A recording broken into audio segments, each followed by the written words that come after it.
Quand il me prend dans ses bras, qu'il me parle si bas, je vois la vie en rose. Il me dit des mots d'amour, des mots de tous les jours, mais ça me fait quelque chose. Il est entré dans mon cœur, il me parle du bonheur dont je connais la cause. C'est lui pour moi, moi pour lui dans la vie. Il me l'a dit, me l'a juré pour la vie. Et dès que je m'aperçois, alors je sens en moi la vie en rose.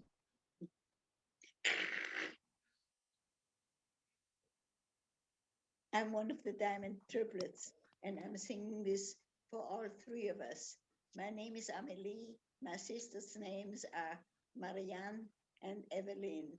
God bless them all. Beautiful. Thank you. And while we're starting, let's have everyone who's here just introduce your name.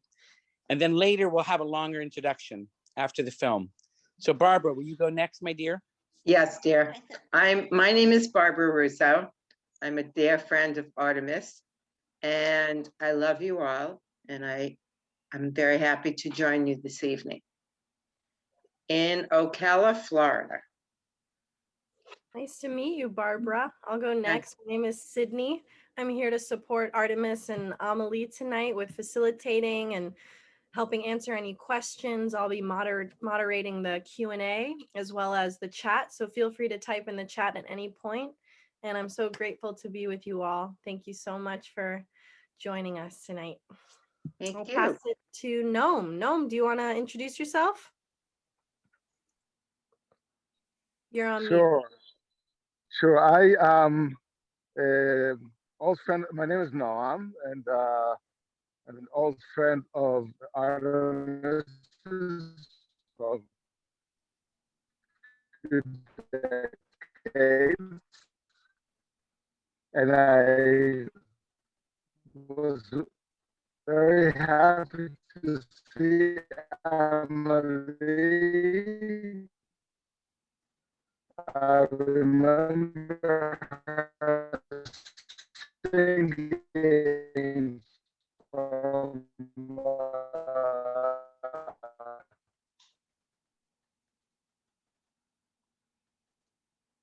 couple months ago. Noam, it's really hard to hear you. I'm not sure if anyone else can hear you. Yeah. All right, we're gonna pass it to, how about Lev? Lev, do you want to introduce yourself? Yes, sure. My name is Lev Deych. I'm very thankful to Artemis for inviting me to participate. And I'm looking forward to watching the film and hear everybody talk. And in the end, if there will be time, I will introduce my own project. And I'm very happy to be here. Thank you very much, even though that the occasion is so somber.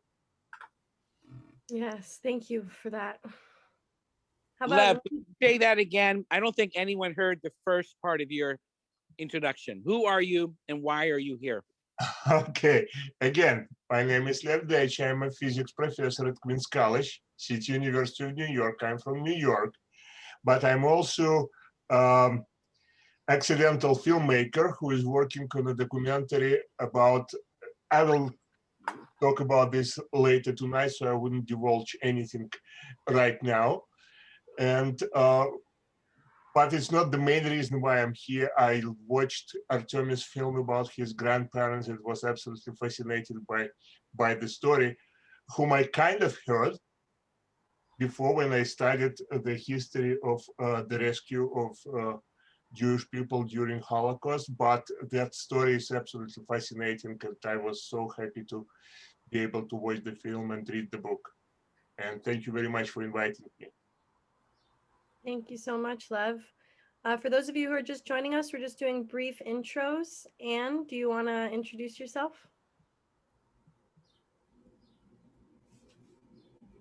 I can't You're on hear mute, her. Love. Do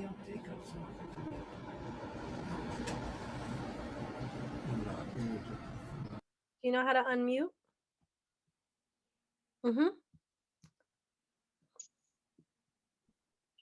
Sorry, I didn't realize I was muted. I'm an old friend of Timmy's from high school and college. I'm a psychiatrist in New York City. I didn't realize I was going to be on the video. I thought I was watching a video. Here I am. You never know with Artemis, huh? Cool. Well, it's so good to meet you. I've missed a lot of these things. I haven't had time, so I was glad I had time tonight.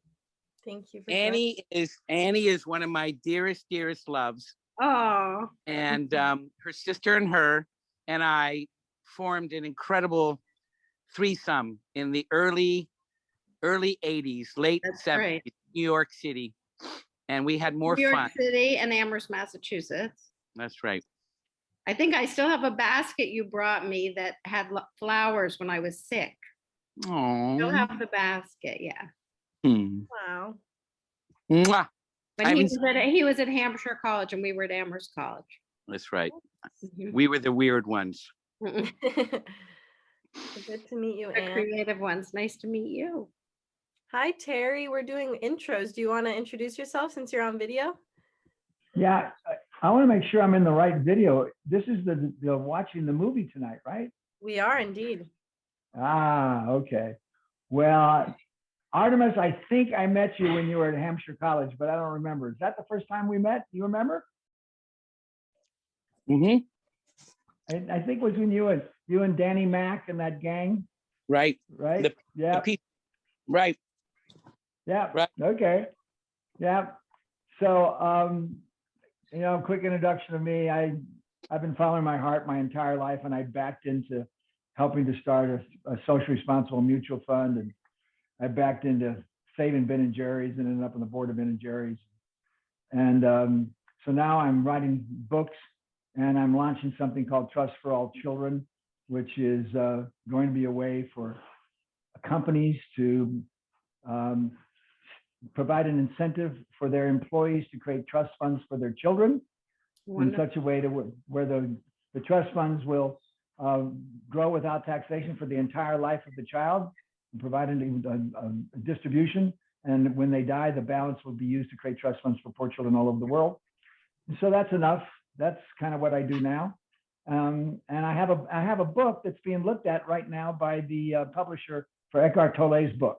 And it's really a book about spirituality. Amazing, Terry. Thank you so much. Terry is very involved in a whole new effort called Seeds, cryptocurrency of love. We're creating a new cryptocurrency based on love. Why don't you share just a sentence so everyone knows what we're doing? Well, Seeds is a network that is defined by agreement that has no legal entity, which is wonderful because all human activity is agreements. That's what self-consciousness is, number one. And number two, is launching a cryptocurrency. And the way it's launching the cryptocurrency, and Artemis, you don't know this, but I was part of the strategic planning session last Wednesday, and they fully understood what I explained to them about how to have it be the first honest global currency by having it be tied to the value of the US dollar as of the end of, as of some time in the past. So this is really significant because the whole idea of Seeds is for people who share the kind of values we all share, to be doing relationships and business and activities with one another, and to end up using this currency, which is an honest currency, which means all fiat currencies by nation states will constantly be losing value relative to it. Thank you, Terry, so much. I'm actually heavily involved in the Seeds Network as well. I'm raising 200,000 seeds to do a regenerative tour across New England this summer. I'm going to different farms and sustainable hubs and homesteads that are teaching on radical self-reliance, survival training, growing your own food, building your own shelter. And on the tour, we'll be using seeds to trade in exchange for materials and food, because every person that volunteers, hosts, contributes, gets seeds for their contribution. So I'm all for it. Wonderful. Wonderful. And Artemis, thank you for introducing me to seeds. I dearly appreciate it. Me too, Artemis. And is anyone else interested in introducing themselves before we introduce the film? Nope. No. All right. Ready to go? Amelie, would you like to share with us a brief introduction before we press play? Also, you're muted right now, so you need to click the little microphone icon I'm going to have to be on this. so that you can, there you go. All I have to say is that all of us are part of each other. We need to take care of each other. We need to share, to care, to give to each other what is best. And if we don't have enough for everyone, let's share what we have. If you have a lot of food and you see a friend who doesn't have any, you don't need the whole portion. Take half the portion, take it to your friend and say, with all my love and respect. And it'll go a long, long way, because happiness is very charitable. It moves forward. I love you all. Please do as much as you can for each other, because that's our mission. Thank you so much. Are we ready to share the film? Yep. Okay. Without further ado.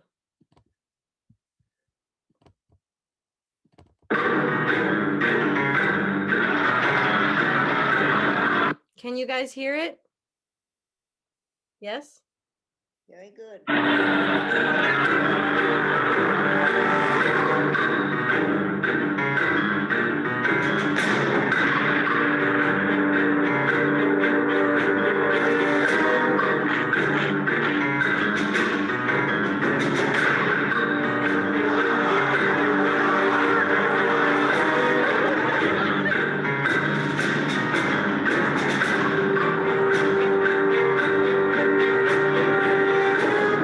It's too late to turn our back on what we know is happening. Face the evil that faces us. My friends, I stand before you today and declare war on Nazi Germany.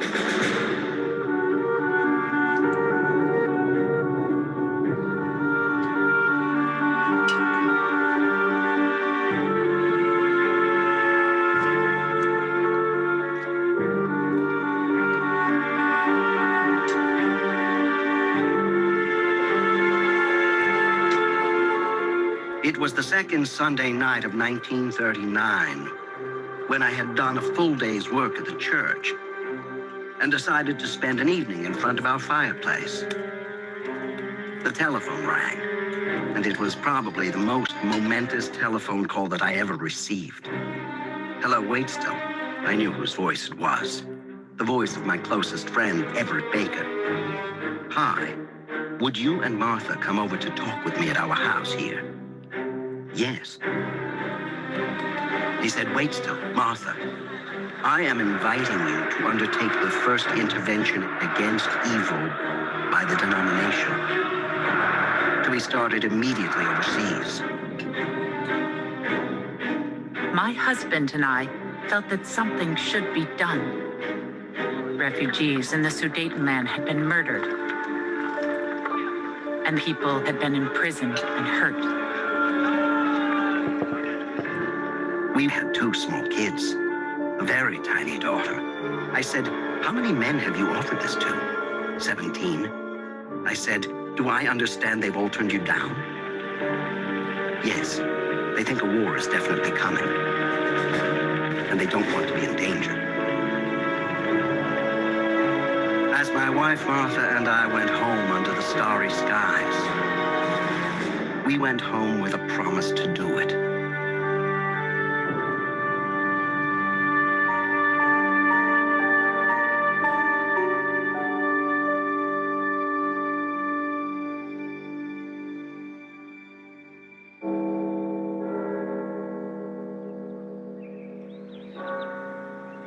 a Unitarian minister with profound conviction, and a woman who had been deeply committed all her life to social justice. Two people very much aware of the world around them were handed an incredible invitation, a very frightening invitation, a very demanding invitation because of its implications for their family and their church, but an enormous opportunity to actually change history. The core belief of movements like the Unitarian and Universalist movements, belief in freedom, freedom of thought, in the use of reason and tolerance of difference. It's a faith that affirms each person's human worth and dignity. It's also a faith that very importantly stresses that the shape of human history, the future of history, is in human hands.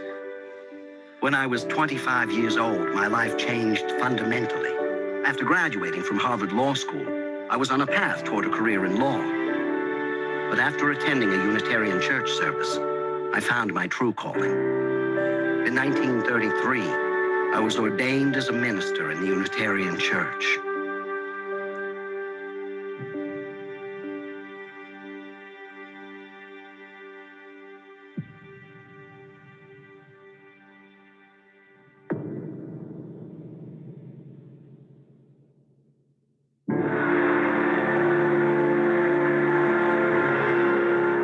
Hitler came to power January 30th, 1933. Within half a year, the life of every single Jew living in Germany, that's 500,000 people, was changed, radically changed. In the United States, in the early 1930s, the U.S. was still in the midst of the Depression.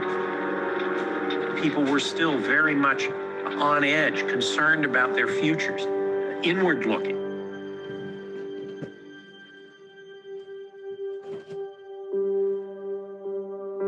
Waitstill Sharp was the kind of minister I wanted to be. That is, he wasn't just the minister of a parish church.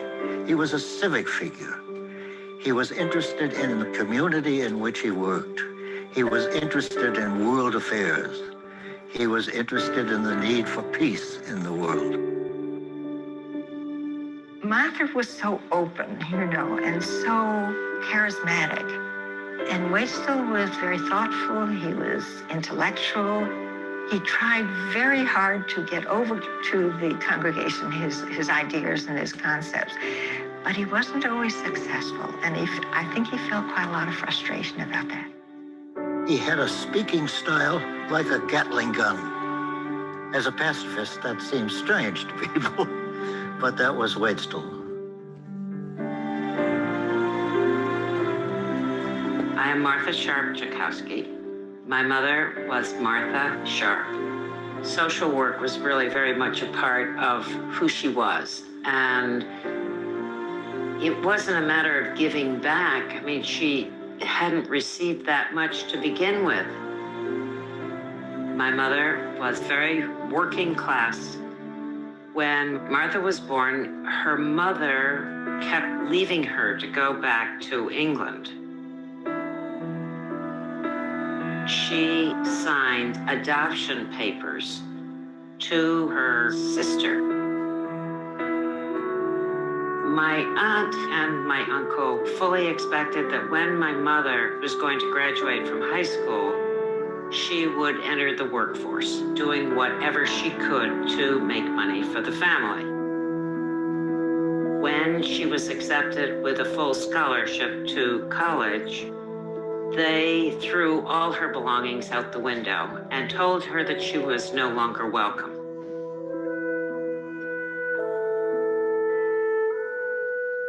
After graduation, she worked for about a year in Chicago at a settlement house with people from all kinds of different backgrounds. That was something that she really took to. I can just imagine her with this diversity of people. My father's background was very different from my mother's. His father was a professor, and his mother had her PhD in biology. And my mother was never thought good enough. you had to be of a good background in order to marry one of her sons. So when my mother and father fell in love, my grandmother was extremely resentful. I think Martha and Waitstill had a very compatible marriage. He thought she was quite unique, beautiful. They had the same orientation toward life, the same beliefs, the same sense of obligation, of wanting to do things for others. They were very much interested in our getting involved in helping threatened people in Europe to escape the Nazi death.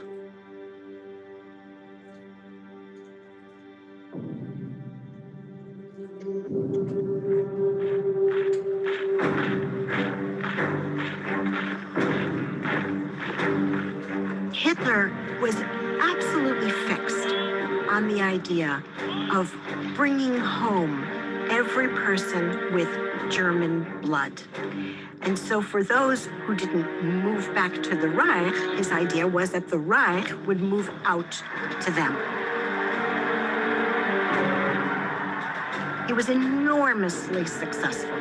First of all, the Austrians greeted him with great jubilation, and the Germans at home were filled with pride, brimming with pride, that they had been able to embrace their German brothers so easily.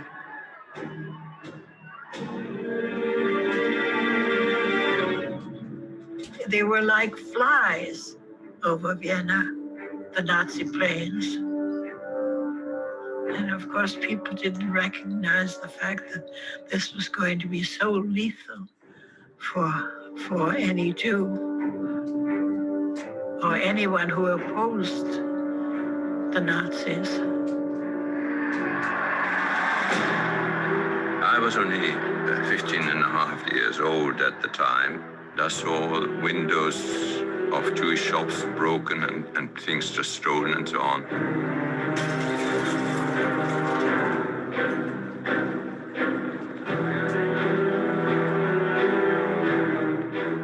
First change I remember is the fact that there was this famous sign about no Jews in the park. That was a huge thing for me because the park is where you met your friends. The park is where you lived in the summer. And so there were big signs that said no Jews in the park. And I remember a general sense of anxiety. I remember a general saying, oh, did you hear that so-and-so was deported to Dachau? And people talking about that kind of thing. We didn't realize how quickly it was going to become impossible to flee. But at that point, if you wanted to leave, they said, good luck, go. So that was my father. Then my mother and I stayed until my grandparents were afraid to send me to school because they were stoning the Jewish children on the way to school. We lived right next to the city hall. So we were right in the middle of where everything was happening. And I remember the city hall being decked out with flowers, and I remember the cheering people on the Ringstrasse, and I remember big lines in front of the embassy, and then the Gestapo would come along and pick people out of the lines and send them away. I knew that there was something very wrong because my parents were very upset, and I could tell that this was a very bad situation. We had originally been living in Austria. After the Germans occupied Vienna, that I managed to flee to Prague. Czechoslovakia was a free-thinking, highly cultured, relatively sophisticated place in those interwar years. Unitarianism had very significant ties to Czechoslovakia. A man named Norbert Čapek founded the largest Unitarian church in the world, 3,800 members in Prague. Germans predominated in a border strip, a circle, which we call the Sudetenland. Hitler first invaded Austria, then he invaded the German-speaking part of Czechoslovakia, and we fled to Prague, and that's how we got there.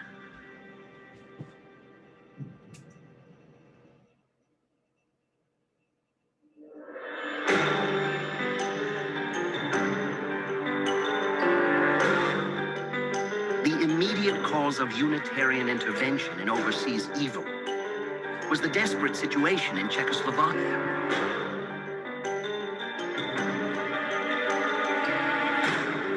What are we going to do? Those are our friends. Their plight was desperate, absolutely desperate. Their houses were being rifled. People were being beaten up. Their lives were made intolerable, miserable, with nobody to help them at all.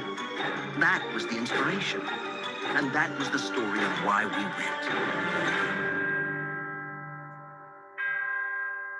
This was a tough decision on their part to go to Europe, to be on the front lines of fighting fascism. And the only trepidation that they had was what to do with young Martha Content, my mother, who was only 2, and what to do with Hastings, who was 6, and how to make sure that they were cared for. Martha Sharp worried about what the effect would be to leave her children. And she worried too about what the effect of not going would mean to refugee children. And this was a huge decision for them. The leadership of the American Unitarian Association said, "We can't pay you anything. You'll have to go as volunteers." We knew the risk, but we felt we had to do it. We sailed from New York to London.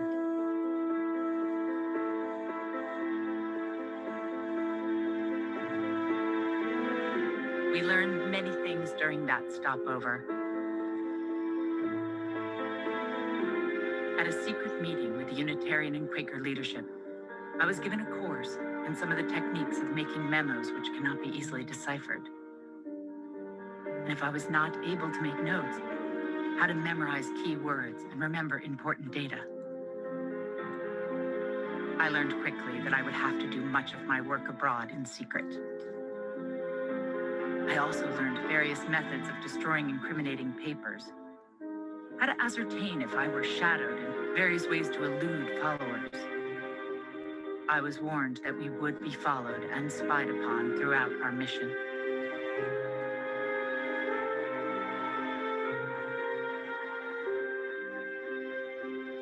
On February 23rd, we rode into Prague on the Orient Express.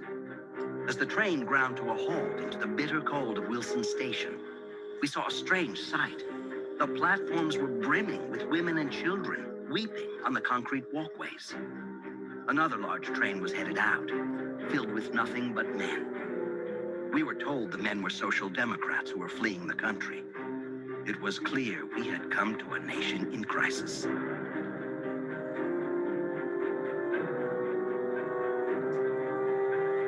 The next morning, Waitstill and I opened our new office and began sorting through the hundreds of case files that were flooding in.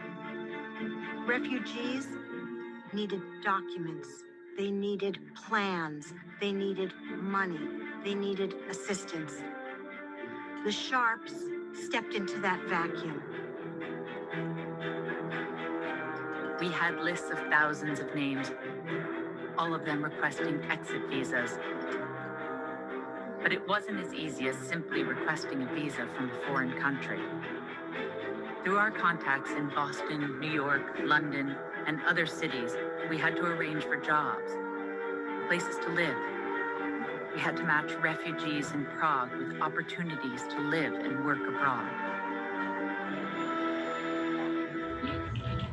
The Sharps were able to be of significant assistance to hundreds and hundreds of refugees.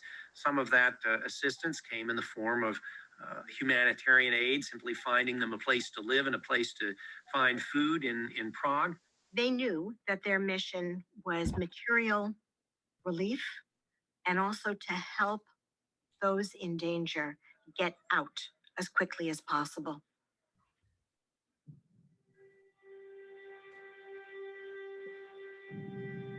We knew that the Gestapo were monitoring our mail. Our letters had to be smuggled onto transport planes to ensure their delivery. On March 14th, I went to the airport with secret documents and witnessed an event that would have a profound effect on the rest of my life. Nicholas Winton had arranged a Kindertransport plane that was to leave from Prague and carry children as well as documents I had brought to the airport. The parents had brought sweets and other small gifts while saying the mundane things that are usually said before parting. Be good, we'll be together soon. All the while knowing they might not see them again. Times were so desperate. People were very thankful if they could get their children onto the transports. I do remember at the airport, my mother was walking up and down with my sister arm in arm, rather pensively. Then also that we had our sort of last meal, and my father took photographs.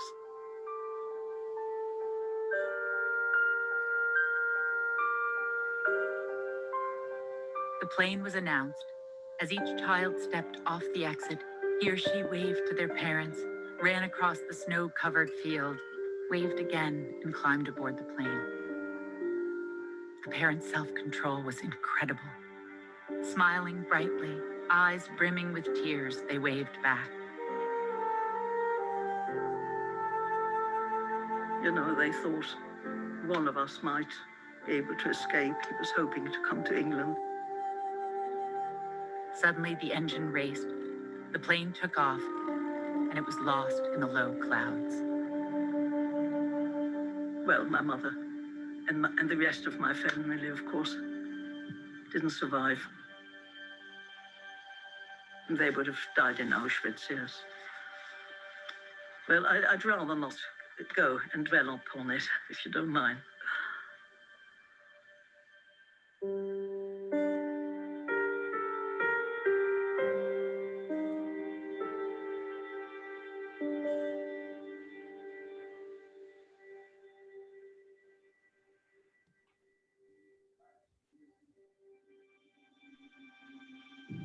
On the morning of the next day, the 15th of March, 1939, we heard the news. The German army was crossing the border and occupying the entirety of Czechoslovakia. We found a tremendous crowd waiting in the snow outside our office. The Republic was dead. Their hopes were dust, and they had been betrayed by their friends, France and Great Britain, who had required the Czechs to act morally, while they themselves sold them out for their own safety.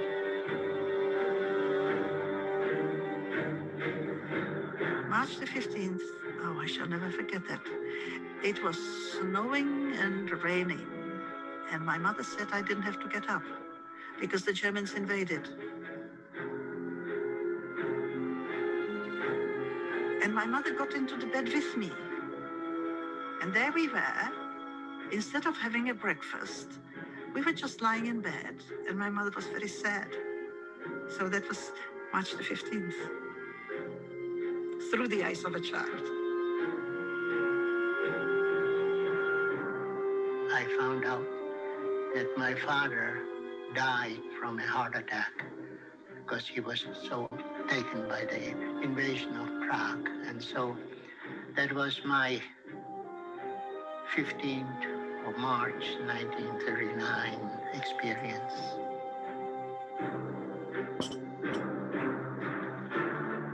Thousands of soldiers marching, hundreds of tanks in rows and so on. I can only tell you that the Czechs stood there absolutely silent. No cheering, no booing. And of course, after the Germans marched into Prague, the Jewish people there, and there were very many living as refugees there, were in an absolute chaotic state. Nobody knew what to do. A nighttime curfew was clamped on the city of Prague, announced in both the Czech and the German languages. Achtung, Achtung! And the people, threatened with being shot on sight, left the streets and pulled down the shades of their houses.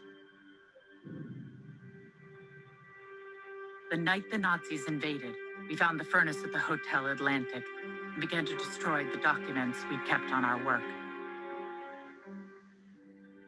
Even at 4 a.m., there was a queue of people, all waiting their turn to approach the furnace. It was a silent line. Evidently, all these people thought that from this night on, nobody could be trusted.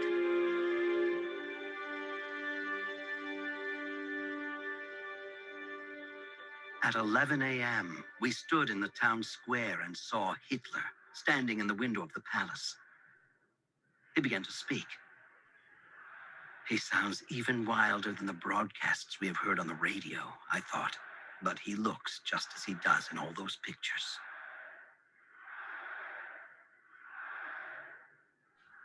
The whereabouts of many of the most important refugees were now unknown. Some were said to have reached temporary safety in the embassies. The British government had given us 6 hours to bring several anti-Nazi leaders to British sanctuary if they could be reached. We began to divide up the individuals to be found and brought to safety. I was to meet an unnamed man, Mr. X, and bring him to the embassy. Later that evening, I found a taxi in the early darkness, and noting that the driver had a companion in the front seat, gave an address which was near, but not actually the one which was my destination.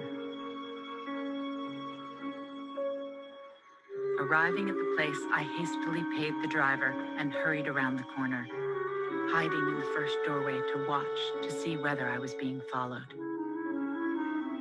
The companion came around the same corner and looked up and down the street. The driver honked.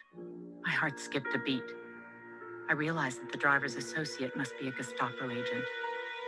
I flattened myself against the darkness of the entrance.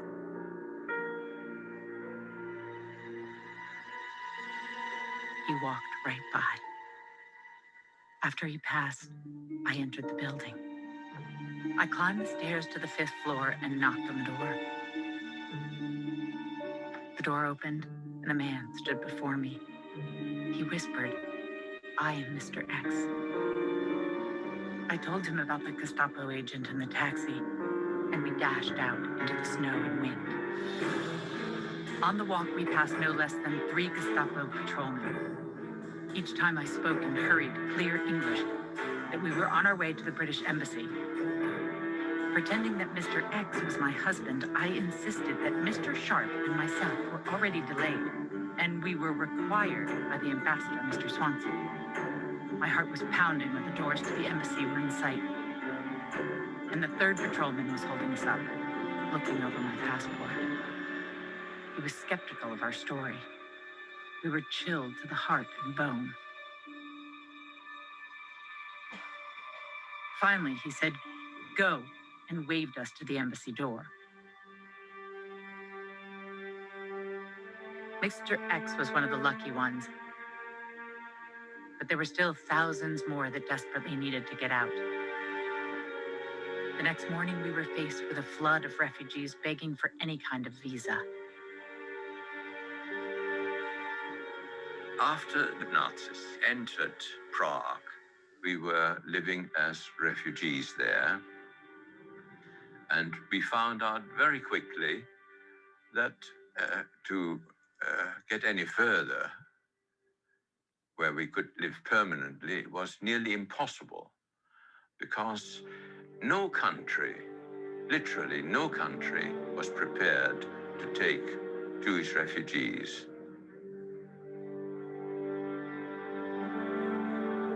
There was an enormous anti-immigrant sentiment, anti-Semitism, and deep racism.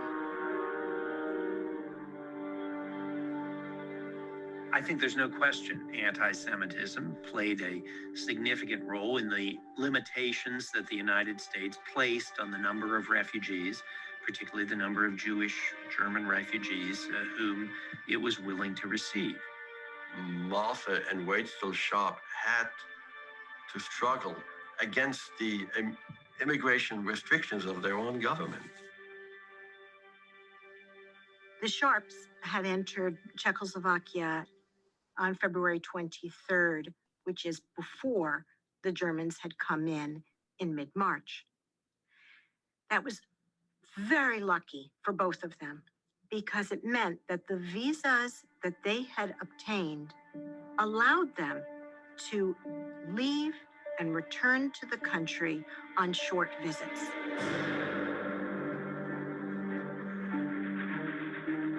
On March 20th, I received an urgent phone call asking me to smuggle a group of refugee families by train through the heart of Nazi Germany. So my father went through a great deal getting a permit to get out. And so there was this problem about how do you get from Prague to London without going through Germany? It is essentially impossible.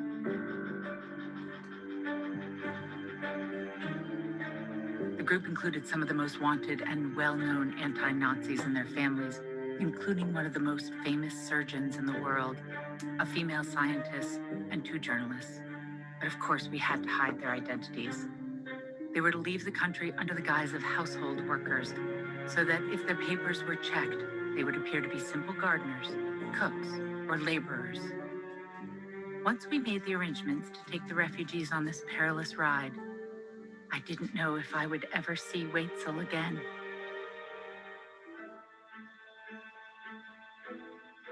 I arrived at the station. The train was announced. We got on board. Everyone deeply moved at parting, for they were not sure if we would reach our destination. We were going from Prague, Dresden, Leipzig to the Dutch border. If the Gestapo should charge us with assisting the refugees to escape, prison would be a light sentence. Torture and death were the usual punishments. At the German border, our passports and visas were carefully examined. My heart was pounding as I thought about Waitstill, Hastings, and young Martha Content. My bags were okayed without search, but the refugees' bags had different treatment. When you got to the border, they came by and said, "Alle Juden aussteigen." All the Jews had to get out. They separated the men and the women. We didn't know if we'd ever see each other again. They checked you, and they really checked you. I mean, they did very careful examination, every possible orifice in your body. At one point, one of the German officers said, "Is that all?" And my father said, "Yes." And they said, "What's that on your finger?" And he sort of said, "Well, that's a wedding ring." And they said, "No, you can't take that with you." So they took it off, and that was the end of his wedding ring. Neither of my parents ever wore a wedding ring again. And shortly after the train pulled out of the station, an SS man came. And I remember that. It was a very dramatic thing. So we had the joy of riding with an SS man for 6 hours. I was sleeping most of the time. And my mother, she was terrified, if I were to kick him or something, that would be the end of us all.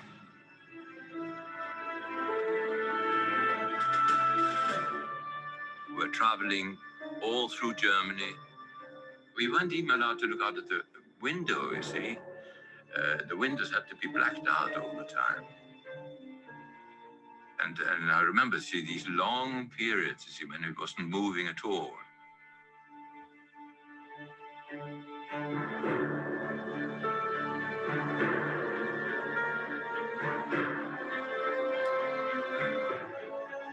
And then we were in Holland, and I remember my parents being ecstatic, that they were no longer driven. We arrived in Holland, exhausted and relieved, and then I took the group by boat to London. I have a picture showing us when we first arrived in England, and it shows the clothes we came in. And they were the Austrian national costume, and those were literally the only clothes we had. We weren't allowed to take anything else.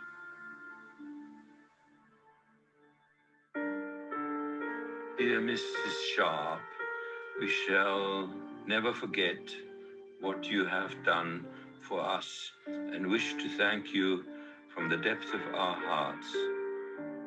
I should never forget this. It was such an experience.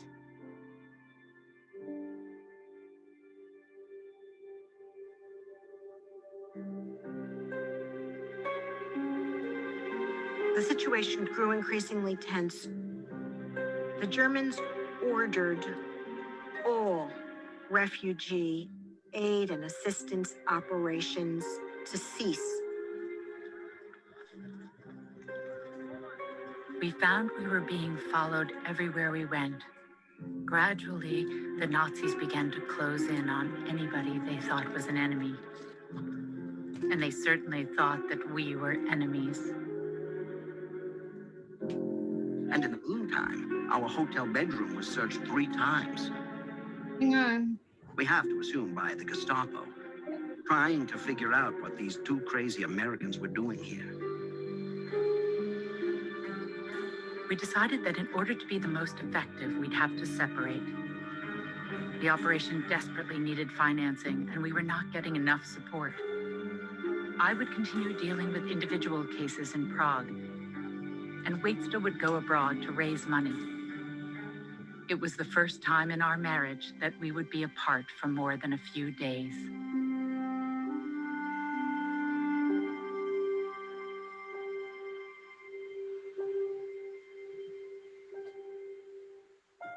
"173 Boulevard Saint-Germain, Paris, France.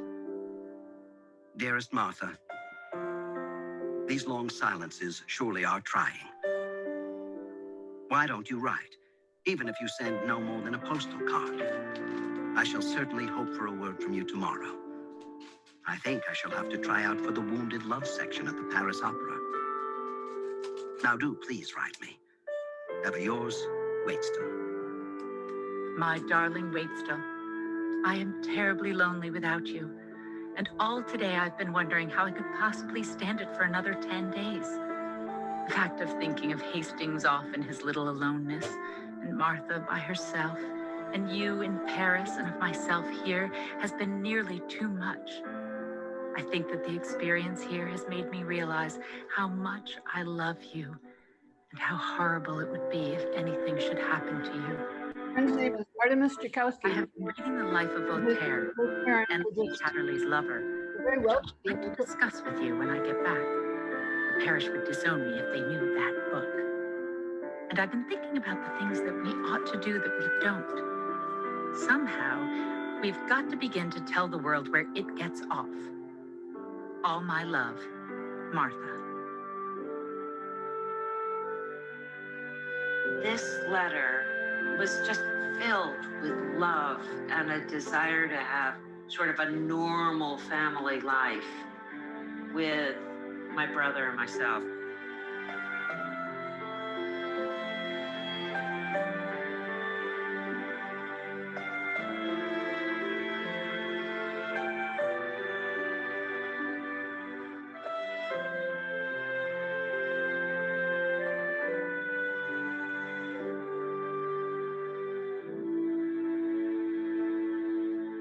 So the Sharps by then had a significant impact. They'd also learned to work the system. Waitstill was particularly good at the black market, at exchanging Czech currency, which was worthless outside of Czechoslovakia by that point, for American currency. He would pay about 10 cents on the dollar for every Czech crown, and he would provide the refugees a handwritten note which indicated that when they got to London or when they got to Paris, they could go to a bank and they would exchange that note for the local currency, which was worth a significant amount of money. Desperate Czech people approaching me in increasing numbers would in some way or another open a briefcase or a small trunk and pull out bales of Czechoslovak money. I agreed to exchange their Czech money with US currency from what was left of our operations funds. There was a sliding scale, the most needy getting the best rate of exchange. They couldn't cross the border with foreign currency, so I went in and out of Prague 7 times and placed the dollars in banks strategically in Geneva, London, and Paris, so that if they could escape, their money would be waiting for them. In that way, he was able to very significantly increase the amount of money available to refugees at that point. I knew it was illegal, but I did it because I had no other choice. I was beyond the pale of civilization. I owed no ethics to anybody. I owed no honesty to anybody at all, if I could save imperiled human lives.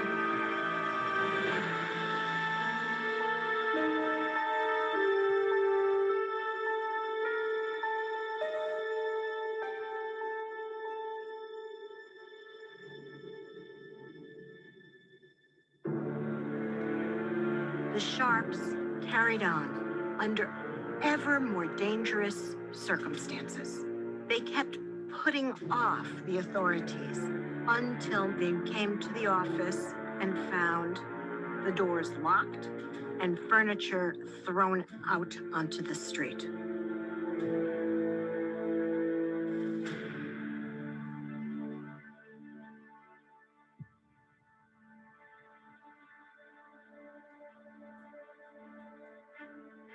Waitstill had gone out to a meeting in Geneva, and finally the Gestapo tore up his return permission so that he was not going to be able to come back in again.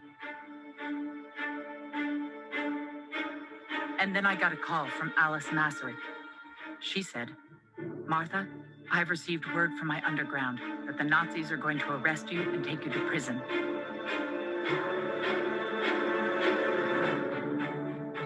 I packed everything I could, got aboard a train, and went straight up to London. I met my husband, and we both sailed back to the United States on the Queen Mary. As we plowed west through sunlit seas, we were summoned to the Grand Salon. The radio crackled out the news. The British ship Athenia has been sunk with the loss of 128 lives. And we heard the voice of the Prime Minister of England. The Parliament of England declares that a state of war obtains now between the United Kingdom and the Imperial German government. September 3rd, 1939. The order had been sent down from the captain's bridge. Give her the max. The ship came alive, and we went up into the very cold waters. She hit the waves of the great North Atlantic with such violence that the sea came right over the ship. This was the biggest ship in the world. Of course, she was no match for any German torpedoes.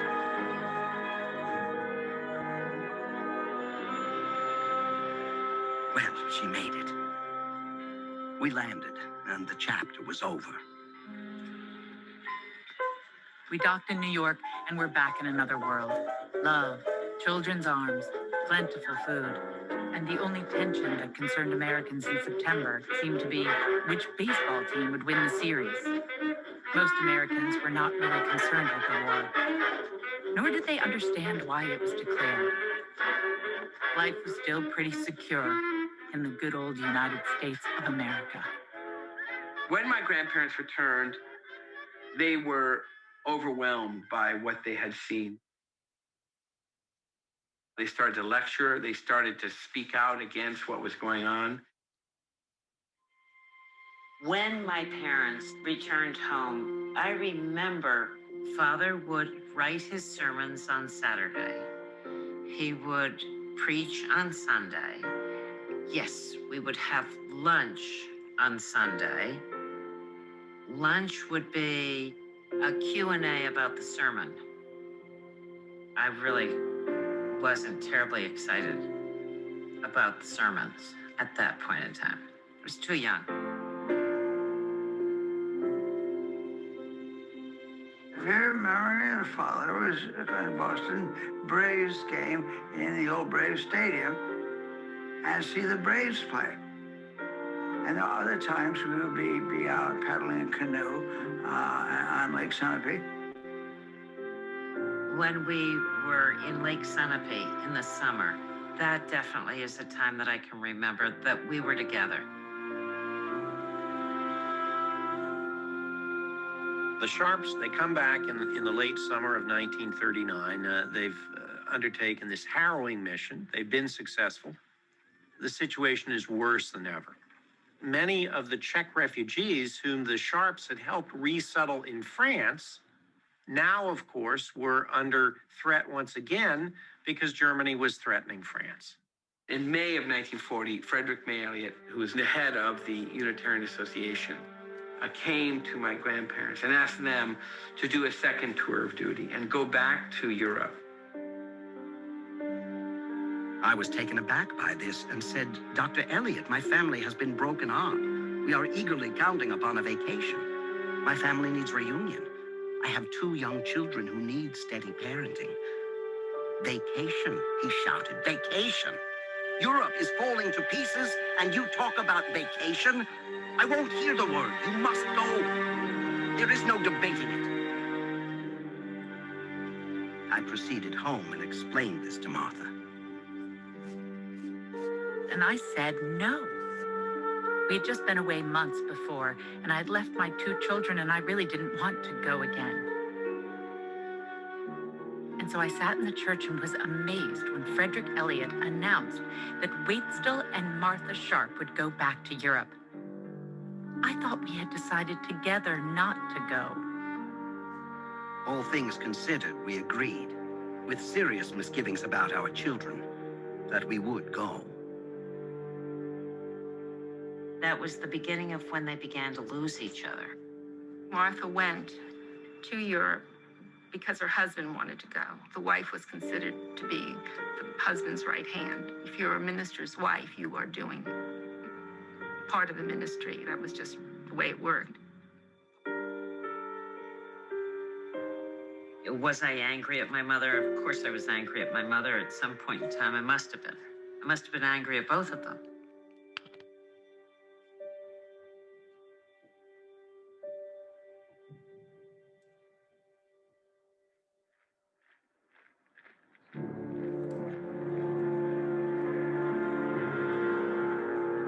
Events on the ground reconfigured the plan. The original idea had been for a Unitarian office and base of operations in Paris. And to the world's absolute amazement and fear, really, France fell.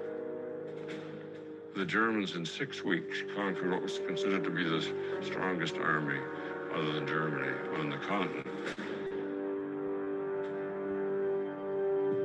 Because the Germans had invaded Paris, Portugal had become our base of operations.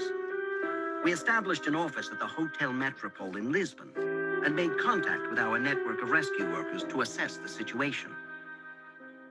We learned that the Germans had cut off all supplies to the south of France. It was such a terrible period. The north of France was blocked by the German army, so nothing could travel.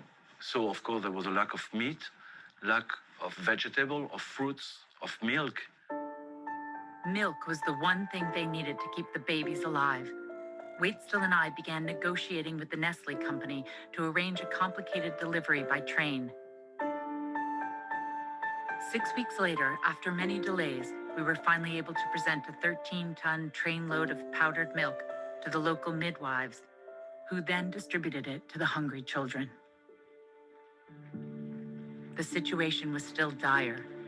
Everyone was affected by the occupation of France, and there was a mass evacuation to the south. And that's when really the refugee problem begins. People got panicky and started to leave into the countryside, south. It was incredible to see the exodus.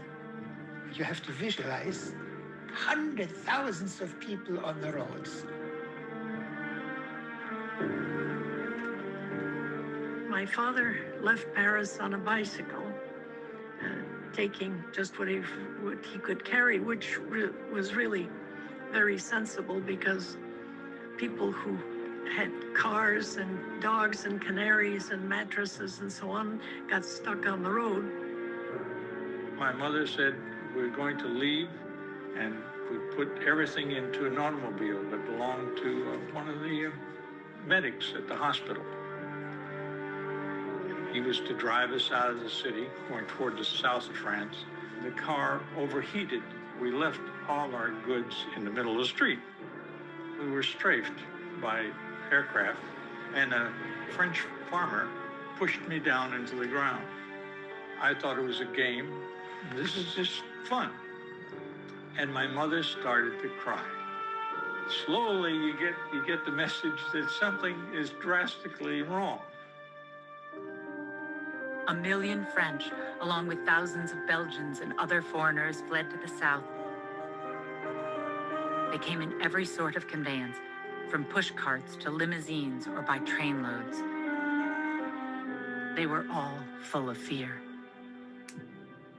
Therefore, the big question is, how do you people get out of France? And one way was to get them out illegally. I became the courier of the American Rescue Committee. I looked very young. I looked very Aryan. And believe it or not, very innocent. One interesting case is that of the writer Leon Feuchtwanger. Leon Feuchtwanger had been a very successful German Jewish writer. He had taken refuge to France also. So when the Germans entered France, they really wanted to lay their hands on him. Now, he's a Jew, an anti-Nazi, so Feuchtwanger was quite in jeopardy. The Germans, they had a list of particular German Jewish refugees whom they wanted to incarcerate. Feuchtwanger was on that list. The clock was ticking. And then the war starts. And since he's German, he is put in a concentration camp, in a French concentration camp. People had appealed to Eleanor Roosevelt, the wife of the president, to have this very famed author brought to the United States, and it had to be done very quickly before the French turned him over to the Germans. And so certain men in the American consulate actually went out by himself in a diplomatic car to that French camp outside of the city of Nîmes. And they fetched him. They stole him out of the camp and they brought him to Marseille. He was spirited out and hidden first in the villa of Hiram Bingham. Now the problem was to get him out of France. The French police was looking for him. The U.S. Embassy didn't actually have the whole system in place to really get an individual out. So it was really, it felt it weighed so sharp. In the early morning darkness, Feuchtwanger, his wife Martha, and myself boarded the train and began our escape. We were on the train for only a half hour when a man knocked on the door to our compartment. I stepped outside and he said, "Mr. Sharp, you and your party must get off at the next stop. This train is going to be searched by French agents." I did not know how he knew my name. I had to assume he was an operative sent by the U.S. consulate. In the next few minutes, as we neared Narbonne, I faced the most difficult decision of my life, because I figured that this might be a trap. But in times of war, you have to trust some people. I had to take responsibility in the next few minutes and decide what to do. I rejoined Feuchtwanger and Martha in our little compartment and informed them that we would be getting off at the next stop. The operative said that Vichy French agents, acting at the behest of the Nazis, knew that we were heading towards the border. We would have to hide out in Narbonne for several hours. Martha looked terrified. But Feuchtwanger, hardened by his days in the French internment camp, showed no emotion.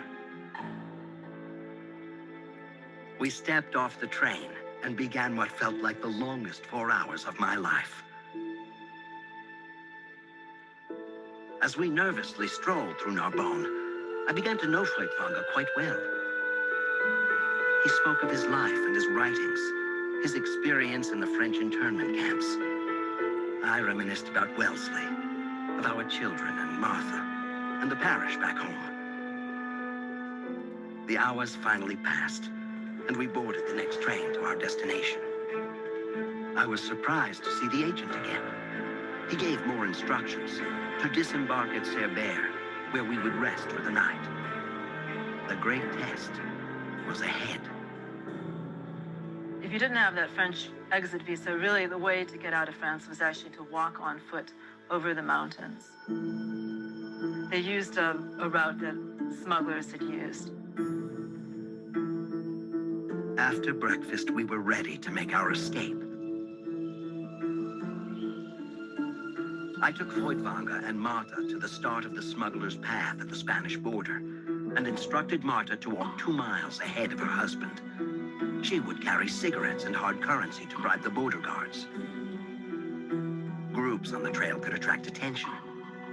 So as risky as it was to leave them, it was safer for them if I took their luggage by train across the border and planned to meet them on the other side.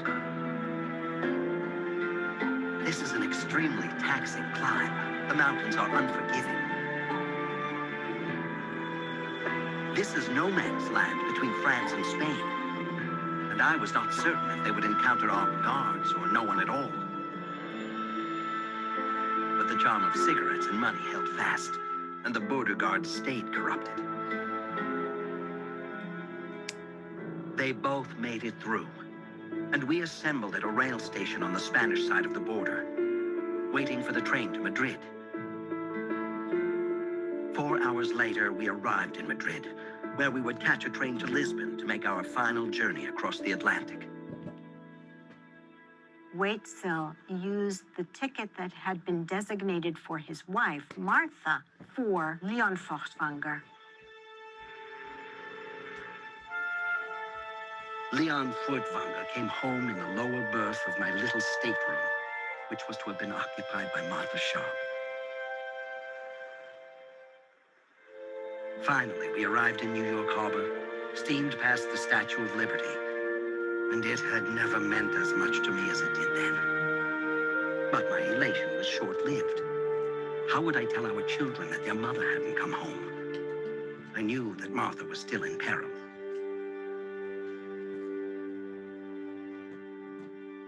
This is a letter I received when I was 8 years old.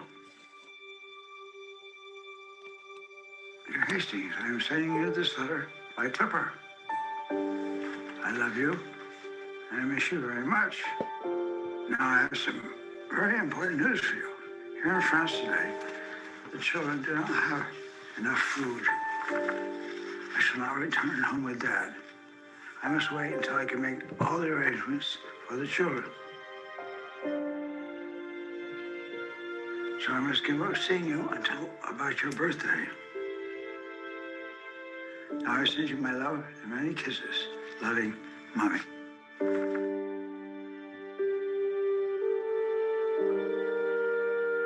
So my grandmother stayed behind another 3 months to put this trip together, to help bring this group of children to the United States. She started a project to bring a whole party of French children out of Europe. And so this was going to be a very difficult task. This was hard to bring one person out, let alone she wanted to do it as a mass group. We began to see how many children there were without parents, without people to care for them.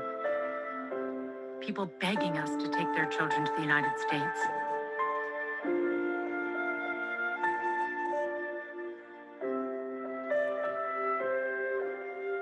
My father went from consulate to consulate trying to get visas to go anywhere that was plausible. That's how he met Martha Sharp, who saved my life. And my father said to Mrs. Sharp, "Oh, if you could just include my girls in the group of children to go to America." And she said, "Well, the group is full." And as it turned out, at the last minute, 2 boys who were going to go with the group did not show up. And so my sister and I were included. And this was the paper that obviously was filled out so that we could start our journey. And it must have been very painful for my mother to do this. heartbreaking as it was for the parents, they wanted to rescue their children first and foremost. So they handed them over to strangers rather than endanger them by keeping them with them. There's a tendency to think that you can protect your children by holding them close, and keeping them under your arms. But in a circumstance such as that war, that instinctive reaction may not be the wise one. They couldn't take us out. They couldn't leave. The Vichy French would not let them, the parents, leave. Here you are, 8 years old. You don't have your mom and dad. Come on now. I mean, this is very difficult for a child. And it has different effects. It had a different effect on my brothers than it did on me. I can see that how difficult it would be for a parent, a father who lost his wife, and put his 2 children on a boat, and with the likelihood that he would never see them again. Father said, read, write, and study, and become a doctor. They can take everything from you, but not your memory.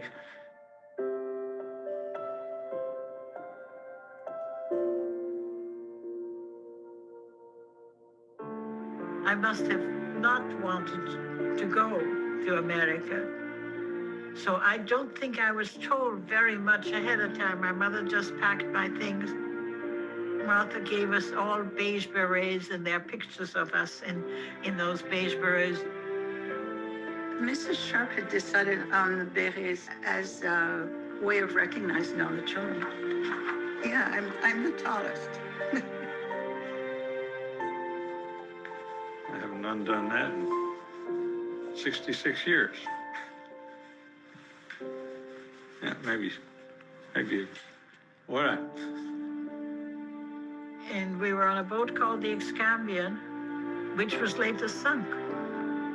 Fortunately, not with us on it. What they did was make the ballroom into a dormitory. They just put mattresses on the floor.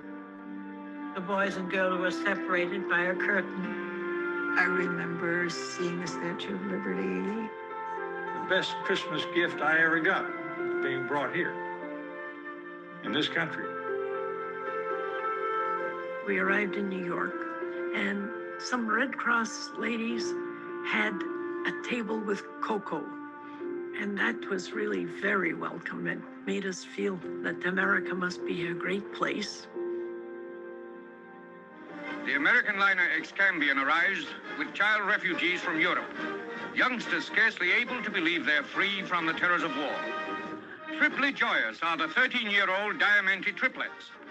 Dear American, we are very happy that you are here, and we are very grateful that you was coming to America. Where do you come from, Teresa? From Ken. Were you there during the war? Yes. Tell us about it, Teresa. It was very bad. We had not enough to eat, and my parents sent me to America for my health. I come from France, and I saw lots of misery. There was anything to eat, and there was lots of bombardment in Marseille, and I saw lots of people killed. What I owe Martha is my life in America. Perhaps my life itself. She said that anybody would have done that. I don't think so. No. Only a special person would have done that. Would have left their own children and gone and taken care of other children. Martha's Children's Party was something of a first. It became the model for further children's immigration, because then in the following year, in 1941, there were several much larger groups of children's parties that then were arranged that used a lot of the process that Martha had used for group immigration.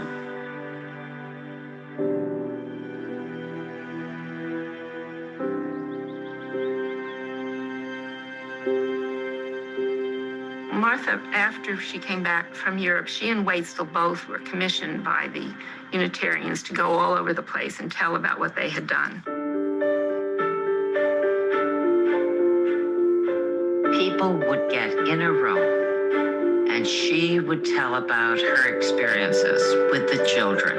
And it was electric. The room would be abuzz. Here was somebody who wasn't a Jew, who was telling them why she needed their help.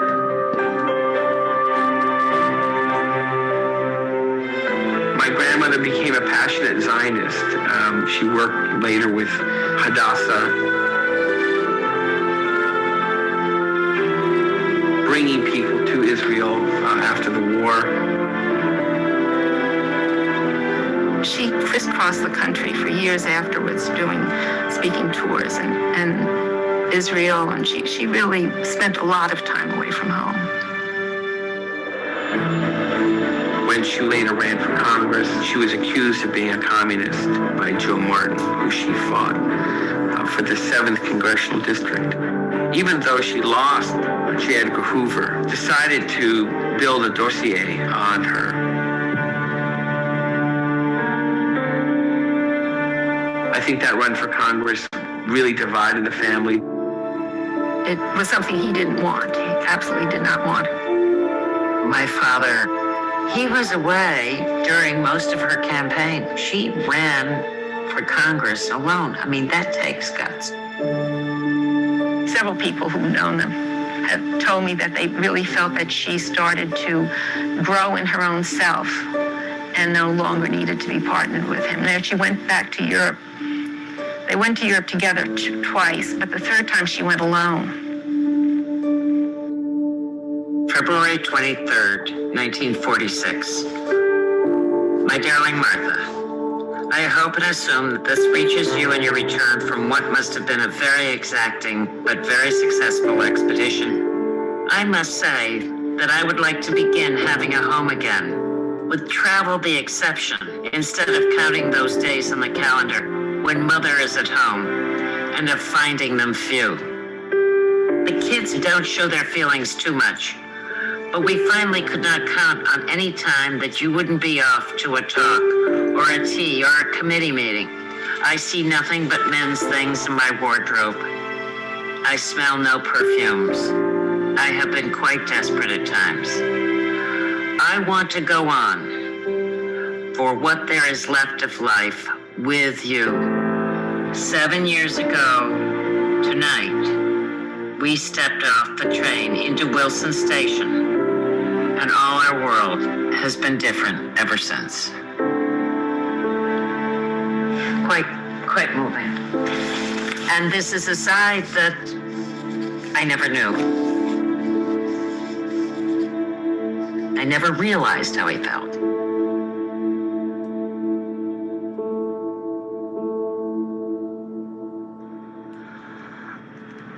I remember Waitzel telling me that the work in Europe had destroyed his marriage.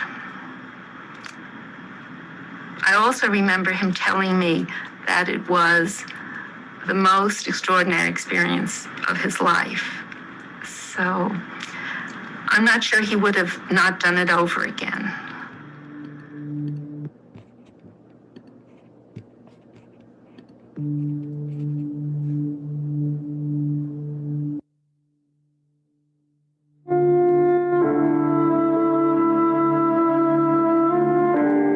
I don't think they ever really told me that they were going to separate.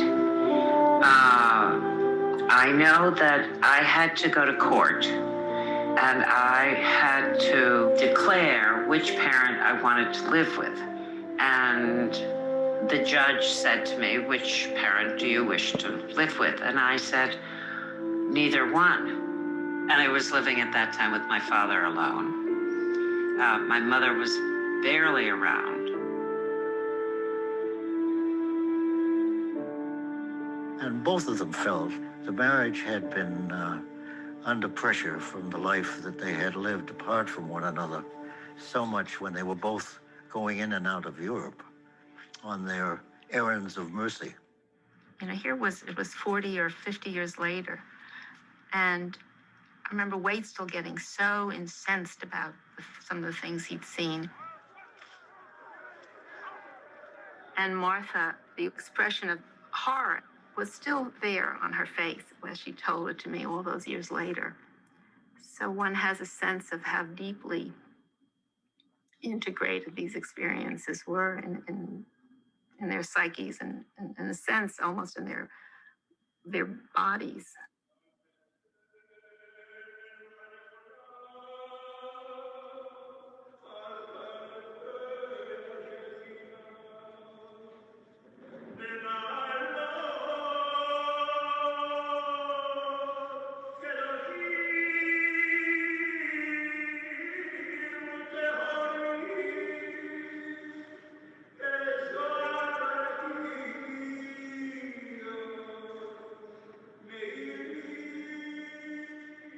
It is a singular honor for me and my family to represent my parents, Martha and Wade Still Sharp, as they are honored today as righteous among the nations.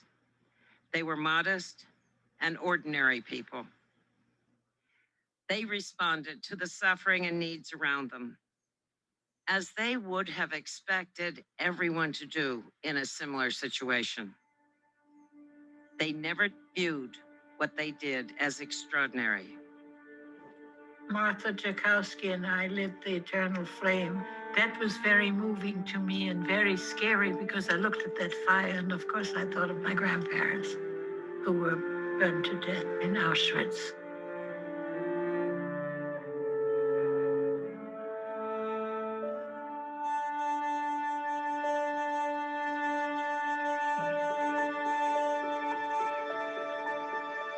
Being here brings back such pleasant memories.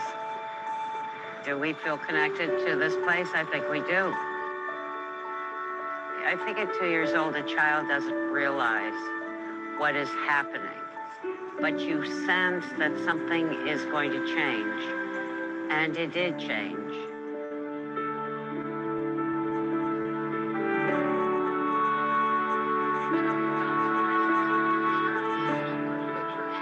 I think that they felt that we missed a normal family life, and I'm sure that was a regret. I must have felt lonely, but it was just a fact of life.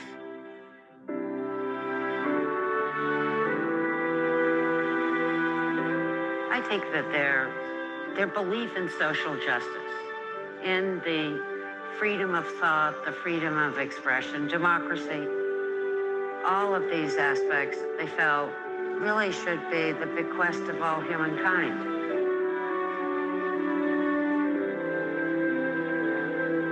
Now I realized she was doing what she was doing because she felt she had to. And this is something that came from the heart.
I know that if I asked you to do something that you knew just a little of your effort and a little of your contribution would make it possible for you to really aid a family to live, let's say, for a week, I'll bet you do it.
Wow.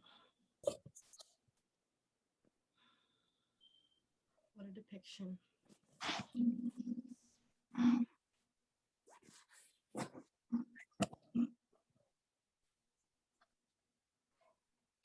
Welcome back, everyone. And I want to invite everyone to show your beautiful faces and unmute yourself.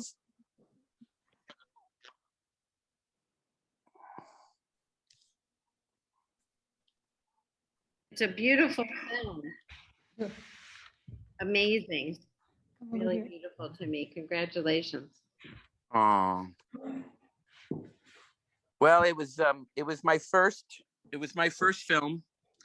And if you notice, there was a different voice. Normally you would hear Tom Hanks as my grandfather. This is before Ken Burns got involved. This is my film that I made with my daughter, Emma, my other daughter, Alexandra, and her boyfriend, Eric. We spent a year traveling around a van showing pieces of this, raising money as we went. And then Ken Burns saw what you just saw, and he called me and said, I'll help you get it on PBS. And that started a 3-year friendship, partnership with him. He only would work with me on Saturdays because his other producers were very jealous for his time. So we would sneak up to Walpole, New Hampshire, show him the version, say, make these 15 changes and come back in 3 months. And we actually have submitted our sheets to the Library of Congress because it's now among the most popular Ken Burns films that ever was made. Wow. Been seen over 55 million times now. Wow. Almost a million people a year seeing it in Holocaust education programs in Europe. It's required in Italian. It's required in Spain. Many of the figures, like Nicholas Winton, are legends now for having rescued so many children in the kinder transport. But the thing that makes it so real for me is Amelie is here. And I just want to say, Amelie, seeing you on screen with your sisters, seeing you, the three of you at the end when we had that interview, Amelie is my hero. And you had the courage with your sisters to take care of all those young children on the boat. And I would just love for you to first share, Amelie, now that you've seen the film just now, what comes up for you? How do you think of your sisters? How do you think of that journey? What was it like to say goodbye to your parents? What was it like to see them again in America? Just share a little bit of your experience, Amelie. My heart, my soul, my whole human being is involved in this film. To see so many children separated from their parents. We were triplets, and God was good to us in that we could talk to each other in several languages, actually. And so my idea at the very beginning was to divide all the children into 3 sections, because each one of us, Marian, Amelie, and Evelyn, would be the leader. And we said, all of you belong to the family. We will do what we can to help you. If you're in pain, we'll hold your hand. If you're hungry, we'll share our food.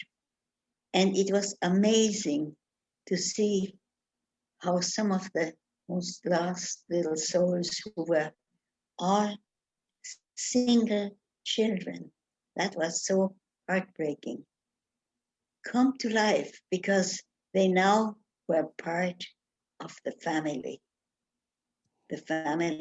of Artemis and Martha Sharp and Wade Steele Sharp and the triplets. We all did everything we could to hold the hand, to smile, to do the things that gave them courage to be human again and loved again and give to other people again. Because all of life depends on what we are. We have to know ourselves first, to put ourselves in as good a shape as we know how, and then to reach out to as many people as we can and help them to reach out to their people. And that's how life is, the magic of humanity. And I wrote this song, Be a Mensch. A Mensch is a total human being. And the whole thing about the song is my whole philosophy of life. If you're a Mensch, you share and you care. And this is how it goes. Be a Mensch, be a Mensch, be a Mensch. A Mensch is a person who knows who he is. A Mensch is a person who shares and who cares. A Mensch is a person who gives to others the very best of himself, because as he gives to himself, he gives a gift to himself. And as we think of that wonderful progression of life, we know that eventually our wonderful America will be restored to the constitutional aims of honesty, of sharing, of caring, of love, and of belonging. America is the greatest nation in the world, and we must support it with everything we are and everything we can to thank each and every one of America who invited us over here, so that when we came here, we could give back the goodness and respect all races, all religions, all lifestyles, and make it the country that we know it is. And I have written to the Biden-Harris administration and, of course, to Artemis, and said, the 3 of you are the total mensches. And please have as many people as you can sing this song and collect as many monies for the charities of children that are lost. And Be a mensch, be a mensch, be a mensch. Thank you.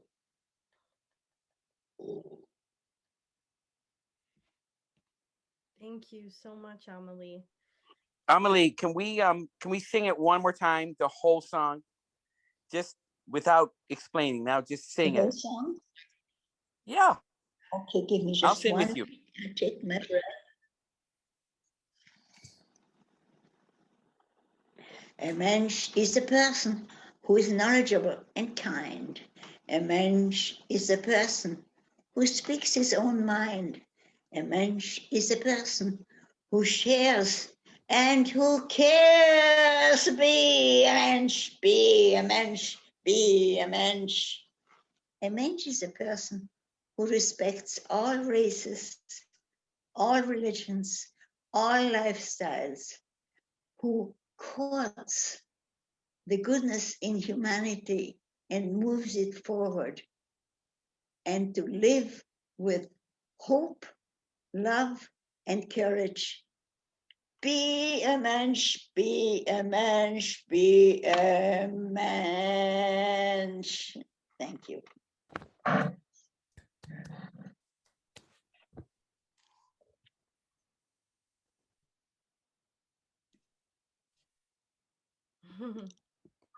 You're muted, Artemis. Artemis, you're muted. One day, when you see Amelie as a hologram, when you approach her, she'll sing Vive en Rose. And then when you say goodbye to her, she'll sing Be a Mensch. So with the next speaker of tonight is a very new friend, and he introduced himself. Lev, would you introduce yourself and talk a little bit about your work? But before you go, I want to make sure that everyone has actually introduced themselves. I have no idea who's arrived since the call started. So can we quickly just go around and say everyone say your name and maybe a question you have or a comment you want to have everyone think about. And then Lev, after that, you go, my friend. All right. Okay. So Bilyana, I noticed you were on. Would you introduce yourself? My name is Bilyana Angelova, and this is my 5th time of seeing the film, and I just, every time, the crying is a given, but I see something new in it, and I have questions. But, I really wanted to know more every time. I think it kind of touches on the stories that we each have about family and immigration, and being an immigrant here myself. I didn't get to pass by the Statue of Liberty. I had to fly in, but I still see I remember a fraction of what it felt like to feel the relief of coming here, because we were running away from communism. So the irony of Martha Sharp being called a communist is just, it's amazing. But here's Mom. She's more important than me because she's first generation here. And did you want to say something, Amelie? Wow, yeah, c'est énorme ce que vous, c'est énorme que vous avez fait. Mes compliments, mais my love to you.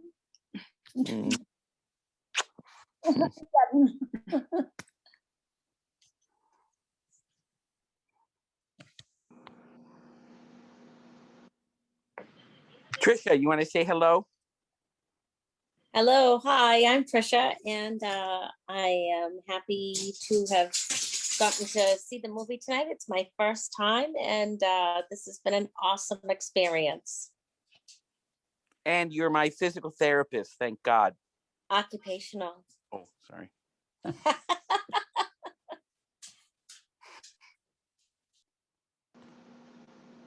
Hi, Susan. Susan. So you're talking to me? Okay. Yes. I bet most people on this call do not know that you created the social investment industry of America. It was 1990 or something, a long time ago, and you never took any credit, and it spread to the whole world, and God bless you. Aw. And who's that handsome man next to you? My beautiful Hi, husband. I'm Walter. We live down in Ecuador right now, but it was the first time seeing this movie that my parents were. I was born in 1949, but my parents were Dutch, and so they experienced being in occupied Holland, and it affected my mother very deeply. She was deeply affected. Yeah, so I have connections to this movie through my Dutch parents. Yeah. Beautiful. Thank you. Paxton, brother. Hey everyone, my name's Paxton. I have no idea how many times I've seen this movie. I've seen it probably 100 times. I helped Artemis with the promotion of it to like the younger generation when it was first coming out on PBS. I think I first saw the original draft when I was, I don't know, like freshman in high school, earlier, maybe middle school, back when Artemis, you still were trying to get Matt Damon as the voice, back when that was in effect.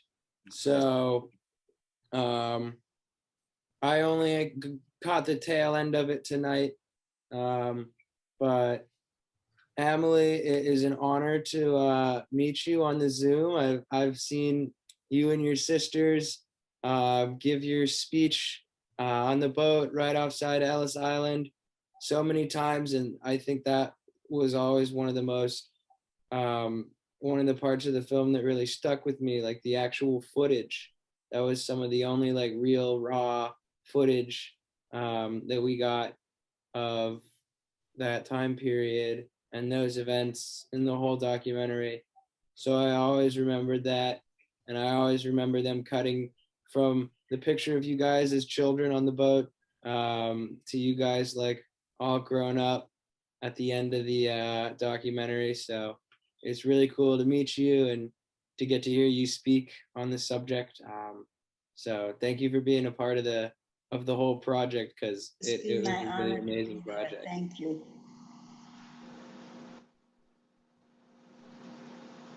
Lori, why don't you go, my dear? You're muted.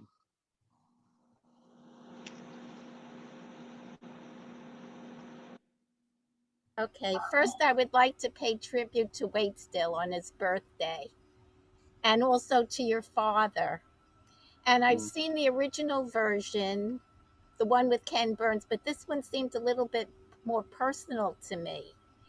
And I think the way you documented it, how did you obtain the photos and the footage? Did that come from Waitstill's memoir? Or it was a tremendous undertaking to put that all together, to document it, which is so important. How did you do that?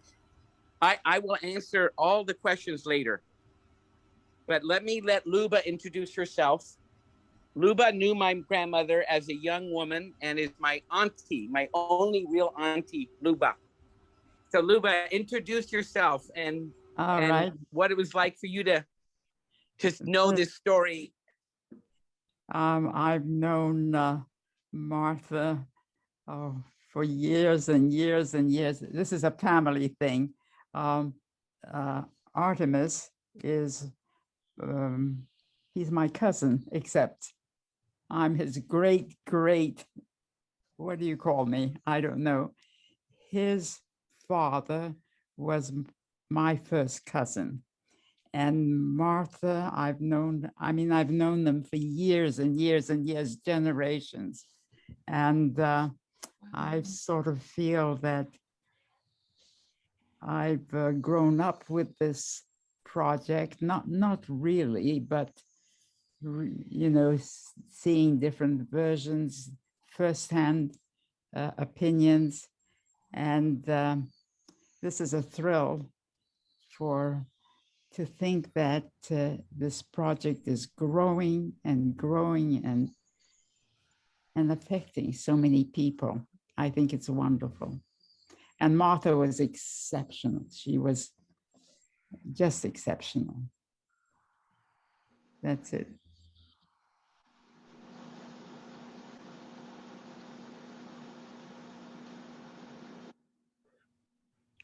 Tim, you know what I call, I have a name for Artemis.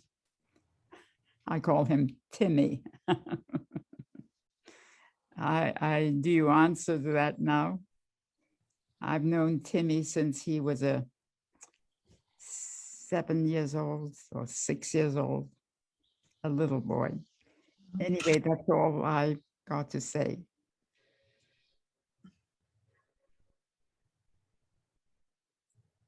Where are you? Artemis is in his I'm village. showing a picture of me when you knew me as a boy That's it. That's it. in Beirut, Lebanon. And he was very naughty. Always.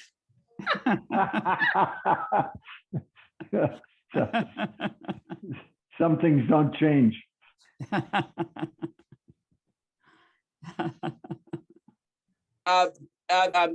Elena Berkowitz, would you introduce yourself, my dear? How do you say your first name, my dear? It's Bila. Bila, please introduce yourself. Thank you. Hi. It's a pleasure to be here, Artemis. First of all, I just want to agree with Amelie.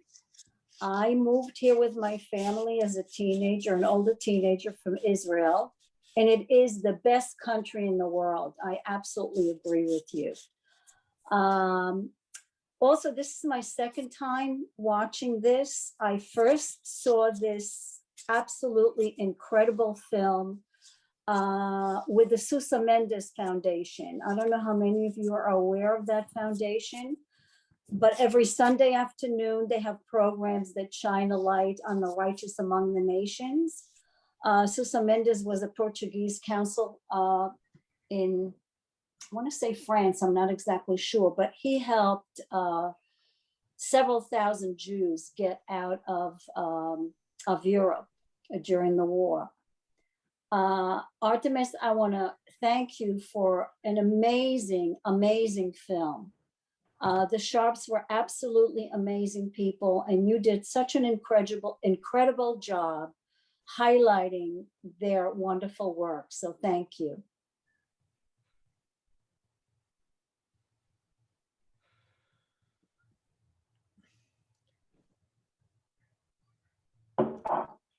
Here to help Artemis when he's muted and without his camera. Is Right. anyone else interested in introducing themselves who has not yet gotten a chance to? Kathy, will you introduce yourself, my darling? Kathy is a combination of Mary Poppins and Mahatma Gandhi. Why? And I love her. And she taught my daughter, Natasha, who's with me, Kathy Eldon. She can. Yes. Hi, Natasha. Oh, thank you very much, Artemis. I straight back at you. I'm a very naughty Mary Poppins. Just to say, I was so honored to be here. I'm so glad that you reached out and let us know about this. I've followed this project, as you know, for 15 years, just cheering it on, and you. I'm wondering, I think that every person who sees this film wants to do something, like roll up sleeves and what can I do? And I wonder what the Sharps would say, hey, go out and do it. Or is there a project that one could attach to this? Or is it, kids at the border or something, a variety of things around the world that we who have just watched it say, I want to do something? Is there anything at all that you think they would say, go out and do it, besides just being kind, which was beautiful? Yeah, we got to do that for sure. What do you think? Well, I will, if all the questions have been asked, I will answer all the questions in one fellow swoop. Any other questions before I go? Terry, do you want to say anything? Because actually part of my answer of that question is what we're doing together with economic justice. I think my grandmother and grandfather felt that the greatest wrong with capitalism itself was skewed towards certain kinds of performers in the world. Often not even just performers, And what we believe in, Carrie and I, is social venture capital, meaning that we can put our capital to use in doing things that will enhance the world. So Artemis. Yeah, Artemis, I'd like to say a couple of things. First of all, this is the second time I've seen the film, and the thing that I so enjoy about it is nothing was romanticized or glamorized. Martha and Waitzel separating and being able to bring that in, and how they separated and they ended up remarrying, and the challenges of all that. It just made it so tactile and feelingful and real, because it's real people doing real things, and nothing is always, some romantic story that you might want to make it out to be.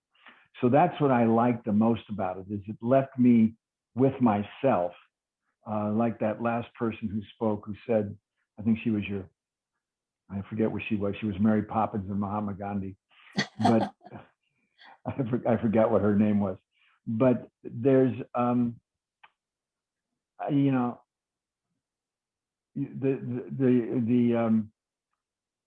Ken Burns touches on it are very obvious.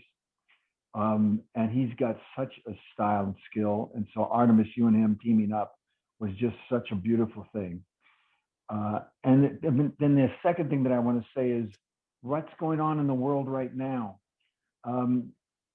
It's a very, very new day, like almost every day is, but this one's particular. The most amazing thing about the pandemic is, for the first time in the history of the world, all nearly 8 billion people were having the same conversation at the same time. That's a first. Right. And that's what's happened. And we'll never go back from that. We are never going back thinking that we can have one conversation. And so there's much that can be done now to build on that. Not just the environmental movement, which is a really important piece, but the piece that I'm involved with, which is creating a trust fund for every child on Earth. Those are the kind of things that can now begin to happen and begin to be seen as we could do that. We could do that. And that's what I think is the stimulus that this makes happen inside you. I love it. I love it. Thank you.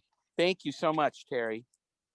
So I want to just answer that first question about the research. This project started when I was in the 9th grade. I was 14 years old. I had just been diagnosed with my disease, spinal muscular atrophy, and I was feeling pretty sorry for myself. And my grandmother walked into the hospital and said, "You're not going to feel sorry for yourself anymore. The only way to deal with your disease is help other people."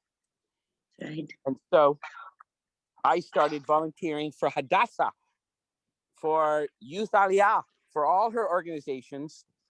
And I learned really early that it was much more fun to love others than to feel sorry for yourself. And in that process, I was given an assignment to interview someone of moral courage.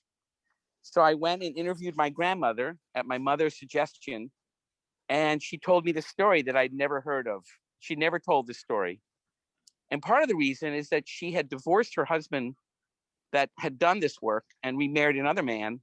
And that other man didn't want to hear about the other things she did with the other husband. And so this kind of family silence of the story was always there. No one ever talked about it because it caused so much pain for my mother.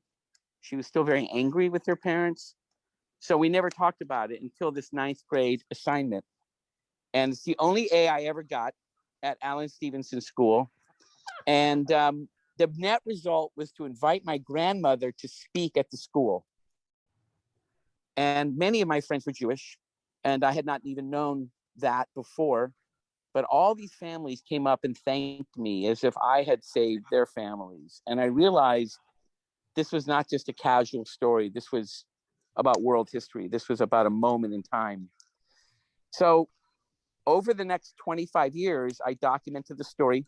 And in 1999, when my grandmother died, I was asked by my mom to go in the basement of our home, her home, and recover her papers.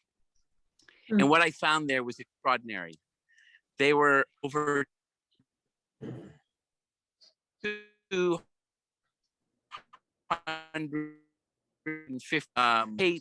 tape. And the first call I made was to the Holocaust Museum in Washington, D.C. And they said, don't touch anything. We'll send a truck up right away. And for the next 3 years, we read these documents, we scanned these documents, and the collection grew from about 5,000 documents to now is over 2 million of original documents that we've collected, documenting all the people they've saved from 1939 to 1940 throughout the war. And then the most extraordinary part of the story is what they did after the war by bringing millions of Jews to Israel. And really, my grandmother plays this incredibly important role in the founding of the state of Israel as a non-Jew. And so really, I came to know them and love them as these heroic figures in my life, but they never were together. I never could see them together. And so, and this is my daughter. Look at my love. Hello. She is the great granddaughter of this incredible woman. And he's the best dad in the world. Sorry to interrupt. No, say something on Sharp and Wait So Sharp to you. Oh, I'm just so honored to be their great grandchild, and just some big shoes to fill. So, and they also one went to Brown, and you're at Brown. Yes, so even bigger shoes to fill. But have a good rest of your call. She is having a party with all her friends at the end of her semester, Kathy, and Mary Poppins needs to be here.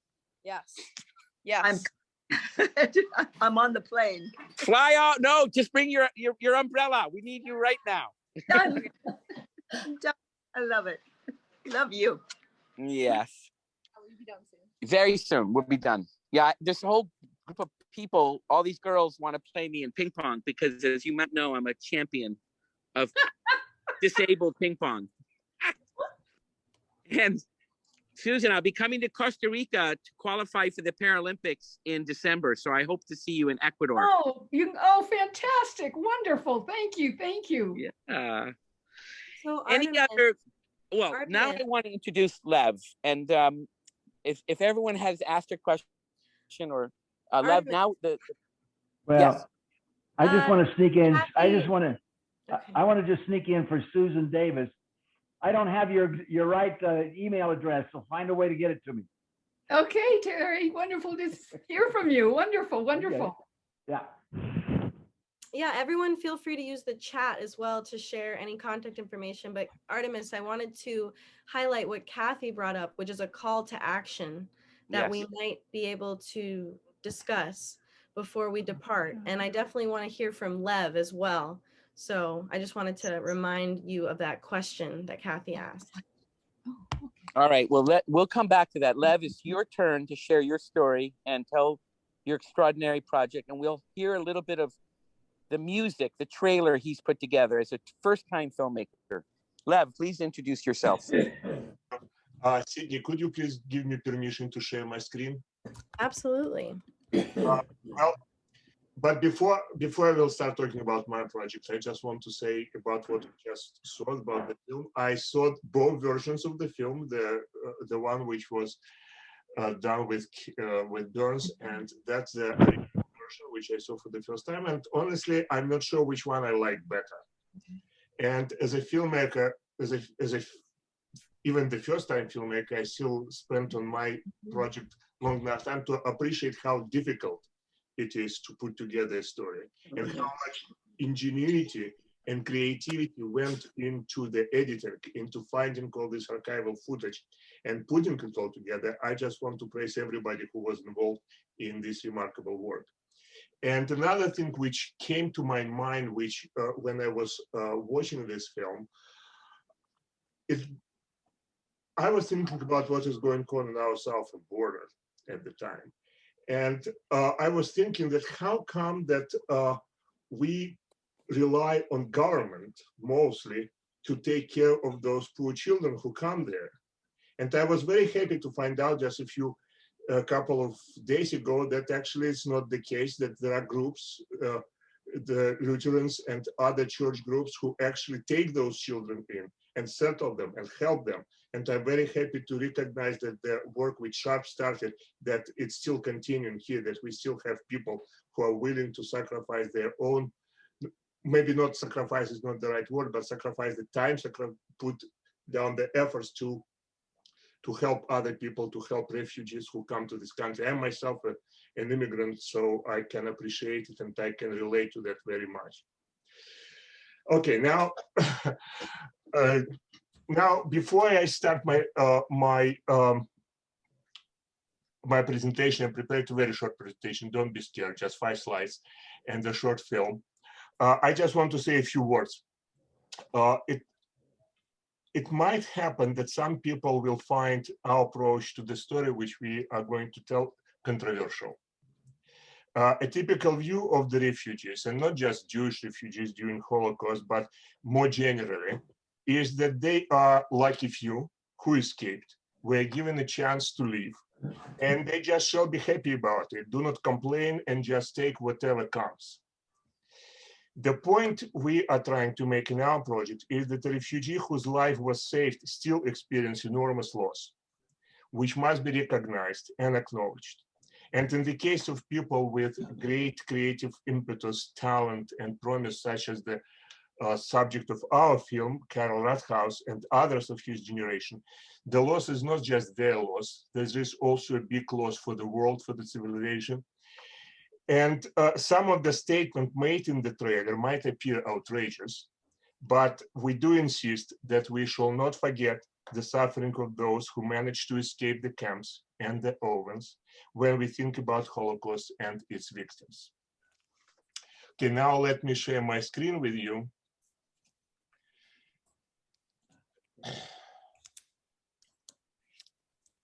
So the film is called Discovering Karol Rathaus. And the background for this picture is a wonderful painting representing the hole in the soul of a refugee coming to the shores of the new land. So who is Karol Rathaus? The story of Karol Rathaus is the story of a boy who was born to a Jewish family in the easternmost corner of Austro-Hungarian Empire in 1985. Very early exhibited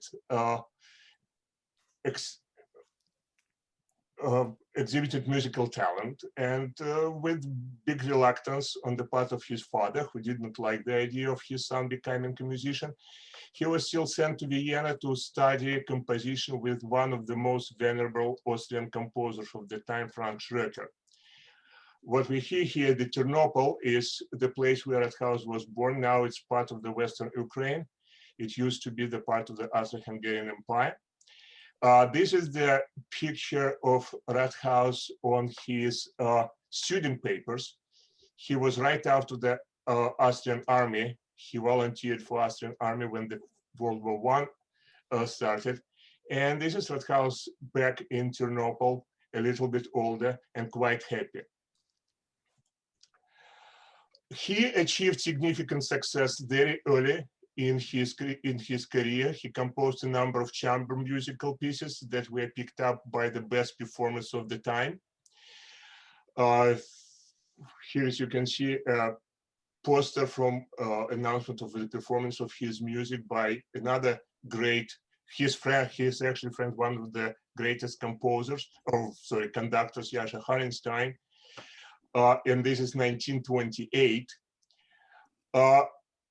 He composed an opera, and this is a copy of the review of his opera, which appeared in New York Times in 1930.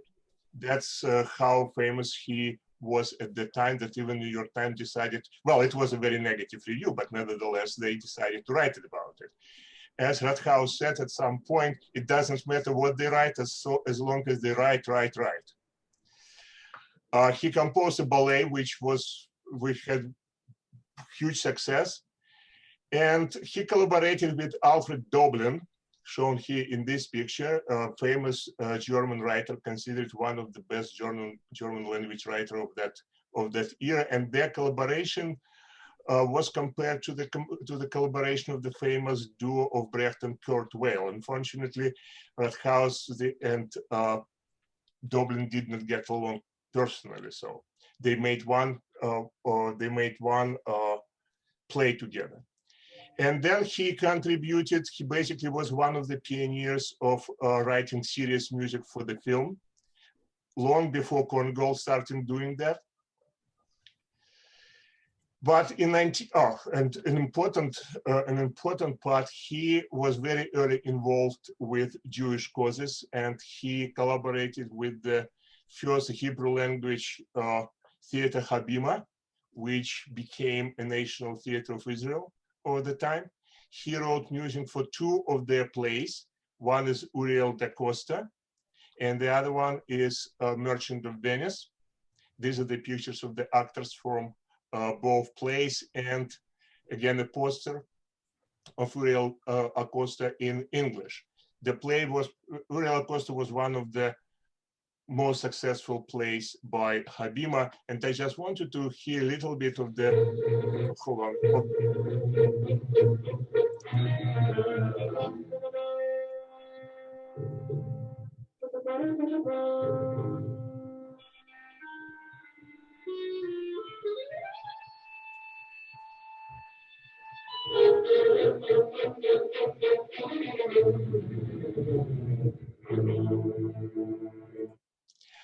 What we heard was a very brief excerpt from Jewish dance from that play.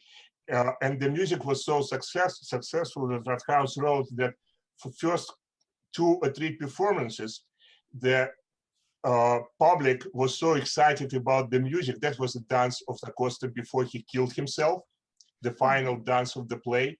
And the music was so, the public was so excited and applause was so loud that people did not hear the final gunshot with which Acosta shot himself in the end of the play. It took like 3 or 4 performances before people realized that the music is not the end of the play, that there was something else going on there.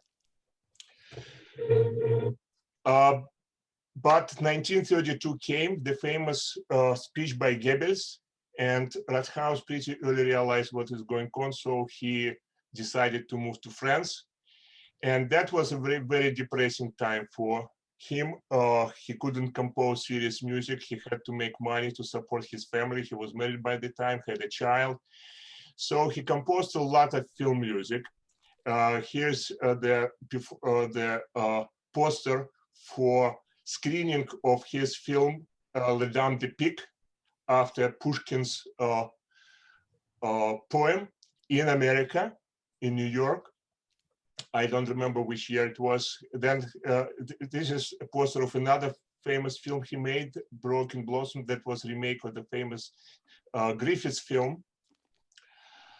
When the job in Paris ended, there was no more work, and French became increasingly anti-Semitic. He moved to London. And in London, he was offered a job as a music director at BBC, but then this job offer was recanted because he didn't have a citizenship. And that time he decided that he had to go, and he left for US. And in US, he became one of the founding members of the music department at the very small college, which is now known as Queen's College. And the music department he helped to fund is known as Aaron Copland School of Music, and this is one of the premier music school in New York, not counting the conservatories, of course. This is a drawing of Rathaus by Al Hirschfeld, with whom they were friends. Rathaus with the chamber ensemble that he formed at the college, and just him at one of the buildings. And he essentially gave up on himself. The whole thing was so depressing, and he kept the facade of the happy life. He never complained. He publicly claimed that America is the best country in the world, that American education, music education, is much superior to the European education. But only very few close people knew the depth of despair and bitterness in his in his heart. So now let me show you the short trailer which we put together based upon the footage which we were able to film before the pandemic. Have you heard about Karol Rathaus before this experience? I have not. I have never heard of him before. No, never. Honestly, I have not heard of Karol Rathaus. It's a bit of a discovery for me, and I'm always happy to learn something new.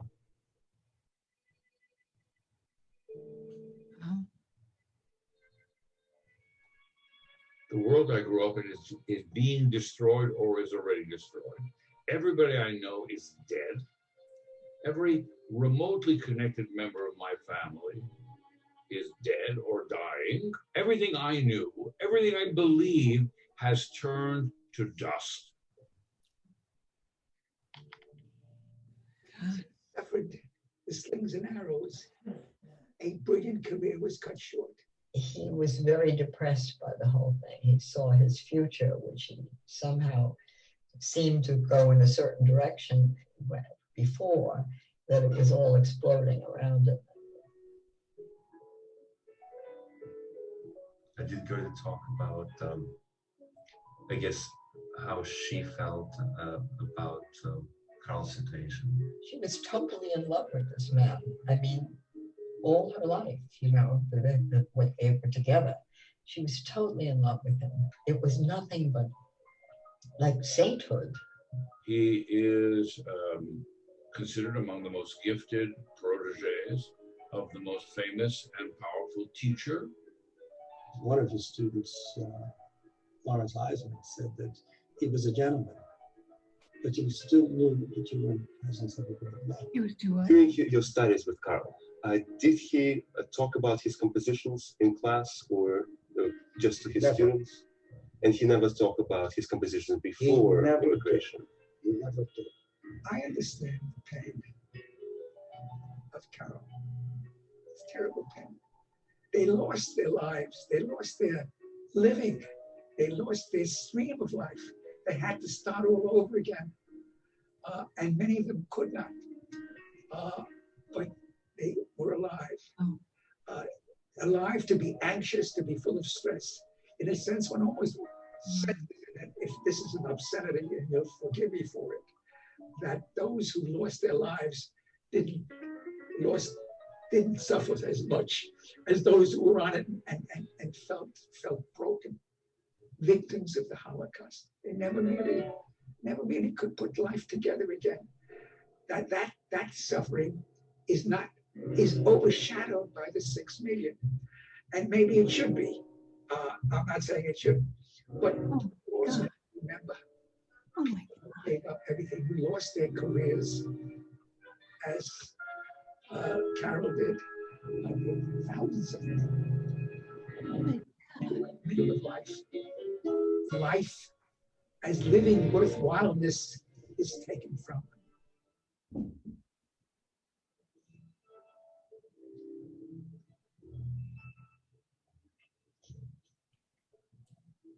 Karol Rathaus has music that deserves to be played and listened to. Because in his catalog of works, there are works that will speak to a new generation of listeners and performers. This music has great craft, great accomplishment, and moments of great beauty and insight, and that's enough.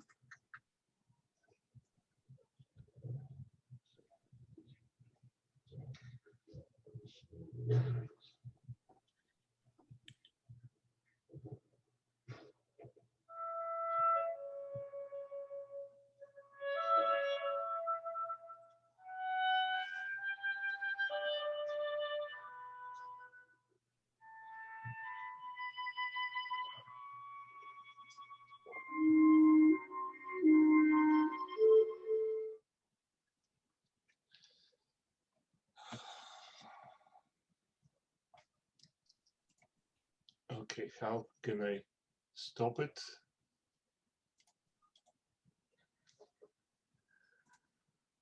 You'd like to stop the screen share? No, I know how to stop the screen share. I want to stop the presentation. So basically, that's the presentation of how we think about this project. And just let me flash. Let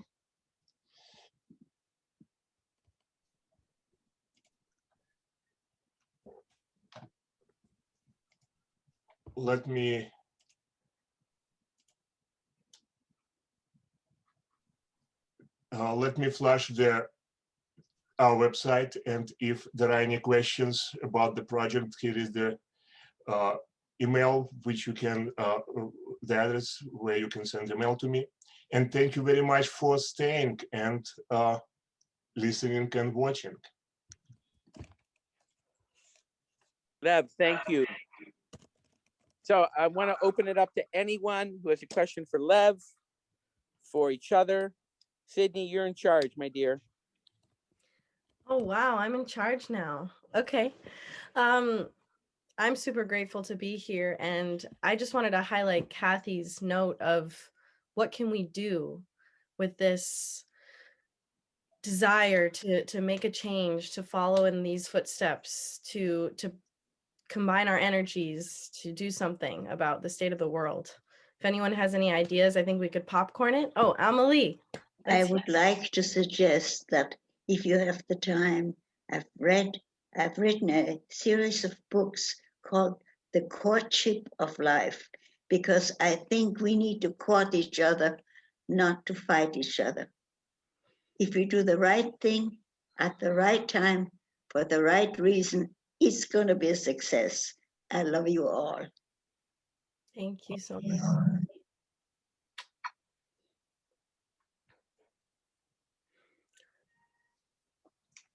Susan, I feel you want to speak right now.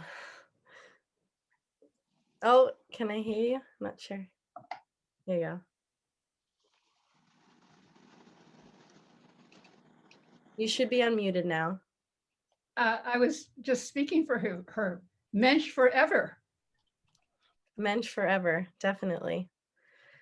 Also, Kathy left her email in the chat, kathy.eldon@creativevisions.org, for anyone who has any ideas. I'm personally really inspired by this, and I want to do something about it. I also checked out creativevisions.org after Kathy left her email, and I'm blown away by her organization, storytelling to drive change, highlighting activists and work just like this. So check out that website, and maybe we can all email Kathy after tonight what we're inspired to do.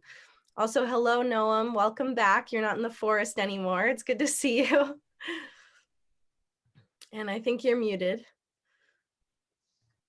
I'm very grateful to be here. I tried to join you earlier, but I was on my daily walk in the forest, which is one way to harmonize and to get connected to what's real and what's true, and gives me the courage and the drive to make this world a better place. When I go in the forest and I watch the beauty there, I just wish that people were such a wonderful society like the forest is. So as far as I did not know about Karol Rathaus. I know about Habima. I certainly know a lot about the Holocaust.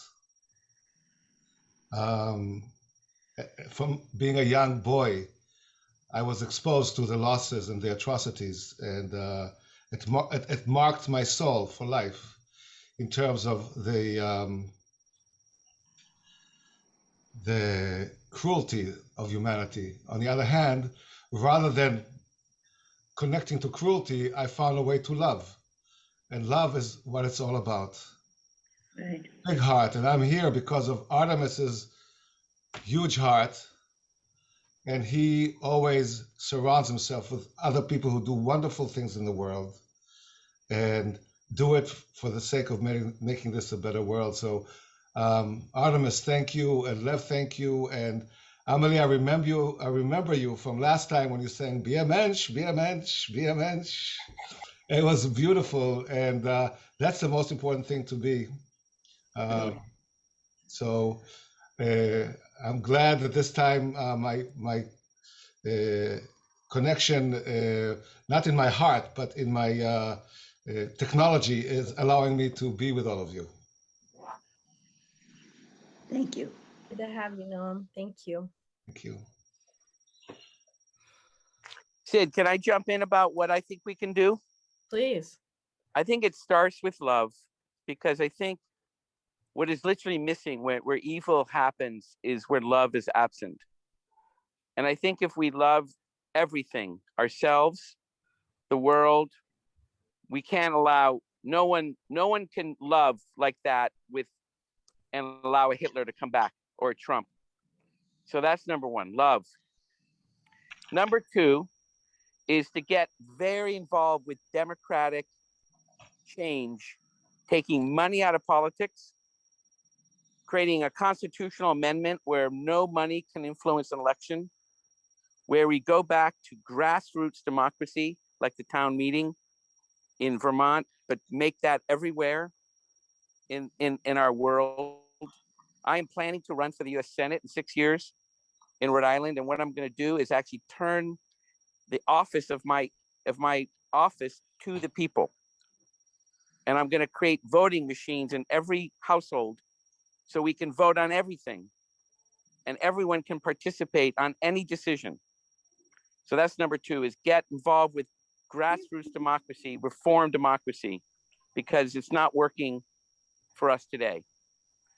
And I really am inspired by the Iroquois Confederation, the Iroquois people and their democratic history, and what it influenced for our country, called the Committees of Correspondence in our revolution. So that's number two. And then the third is, I think, the liberation, this is what my grandfather would say, the liberation of the human spirit, where every person is responsible not to be liberated by someone else, but to liberate yourself from your own spirit, to liberate your spirit so other spirits can join you in liberation, not in control, not in obedience, not in control, manipulation. So I am about real love on all levels. And I think that if we did those three things, we would just be in harmony. We'd fight still about things that are important, like where should the stop sign go, or traffic light go, or should there be walks here? But we won't fight about, like, the kind of questions that Trump was trying to divide us on, taking over our government in a violent way. So that's what I believe my three answers are. Thank you. Well, Artemis, I'd like to add one thing to what you said. Are you still there? I trust that you are. Yeah, I'm here. I've just muted myself, so you don't hear my. I have 30 girls dancing disco, playing beer pong, and I have to go play with them. So I only have 5 more minutes. Go ahead, Terry. Well, I just want to say, why did 74 million people vote for Donald Trump? Right. And the reason is we have a gigantic problem of ignorance in this society. True. There's a lack of understanding that there are layers of maturity of the skill of human self-consciousness, and that we need to be learning those skills in the natural progression to become fully mature human beings. And the most important one that we're ready to learn right now is what I call mature free choice. And that is, instead of giving your power to some belief in words, doesn't make any difference what the content of it is, but to keep your power and to use it to study repeatedly your direct present experience. And if you do that, and if you study your breathing, you'll realize that if the air wasn't around you at all times, if the earth didn't have the atmosphere it has, if the earth wasn't in its particular relationship with the rest of the universe, and all three of those things were not always doing what they're always doing and always in full cooperation with one another, it's obvious the universe operates as an indivisible whole, and it's not about each of us going to heaven. It's about each of us keeping our power and using it to be a participant in the fundamental process of nature, which is cooperation, not competition, because if the universe is an indivisible whole, then all the parts are cooperating with one another, and competition is simply a lower form of cooperation. Right, right. And what most important is that the kind of cooperation is the fundamental process in nature is maturation. Human society has been maturing all the way along. Look at history. And we're all maturing right now. But there's no conversation about mature free choice, which is the next stage of maturity after individual free choice. And we're all so ready to have the conversation about mature free choice. And so I simply want to say that the addition to your Senate race should be about empowering everybody to keep their power and to study their own breathing, to discover that the oneness of nature is not some spiritual idea that has been one of the main sources of all religions. No, it's the most fundamental fact in physics. And Noam Chomsky is wrong. He's wrong. He thinks that our human language and self-consciousness was the result of a mutation 300,000 years ago. Bullshit. The modern linguist scientists, by studying the Pariah tribe in Brazil, have discovered that they did not know time. They only had words for things, but they didn't have a word for yesterday, today, and tomorrow. And they were able to teach them the words yesterday, today, and tomorrow. And they realized that this is a skill, just like monkeys teach the young monkeys how to break nuts open with a rock. They're skills to being a human being, and we teach our kids skills.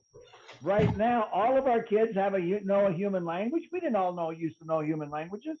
We now all know human language. We almost all get individual freedom. The next stage of maturity is mature free choice.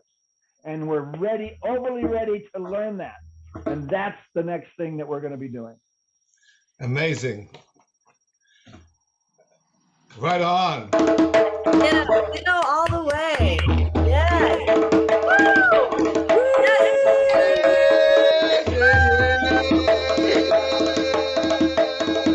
Mature choices locally. Yes. The logic of separation is over. It's all That's about right. the oneness. That's right. We're one. But oneness is the fundamental fact in physics. Yep. Yes, absolutely. Yeah. We're going to see you soon, Terry. Very soon. Yeah. Who's that speaking? Noam. Oh, Noam. Is that Noam?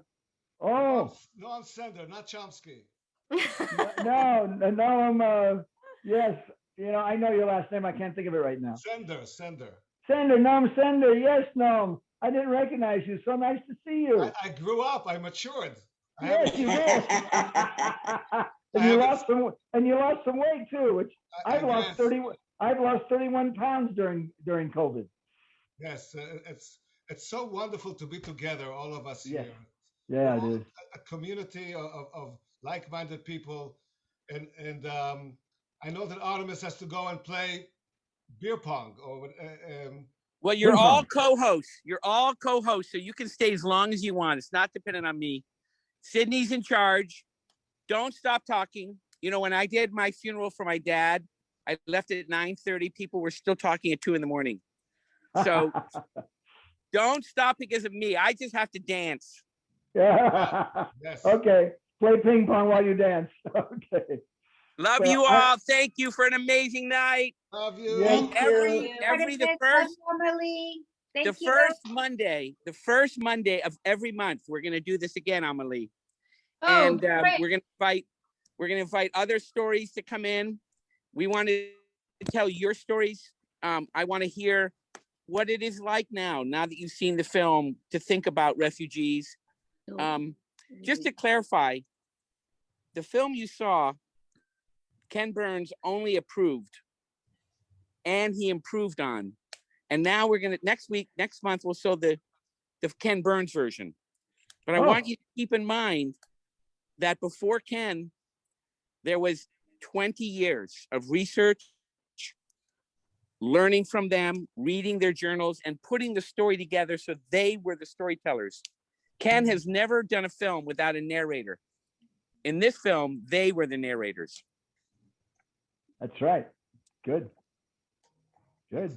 Okay, All go right. play with your daughter Love and you her friends. all. Okay. Bye, you. Bye. Thank you. Bravo, Be a bravo. mensch. Be a mensch. Be a mensch, be a mensch, be a mensch. Well, I'm way past the time that I'm supposed to be doing something else too, so I'm going to say sayonara to everybody. Lovely meeting Love all you, of you. Terry. Love Okay. you all. Look forward to Adios, seeing everybody. you. Bye. No, just play a little drumming for us as we leave. Yay! Yay! Be a mensch, Yay! Be a mensch. Be a mensch, Be a mensch. be a mensch, be a Be a mensch. Be a mensch. Open your heart to love and be a mensch. Hi, everybody. Thank you for letting me talk about my project. Thank you, Lev. Thank you so much. It's been a And wonderful I have presentation. Artemis left, or he's still here? He's still there in He- spirit. He still can hear me. I just Yeah. wanted to say that he's the most amazing man I ever met in my life. And I met a lot of people. Wow. And I cannot just keep thinking about him and the way he lives his life is just so inspiring. Thank you. Ditto. Ditto. Much Okay, love. bye everybody. Bye. Bye. Thank you God so bless. much. God Thank you. bless.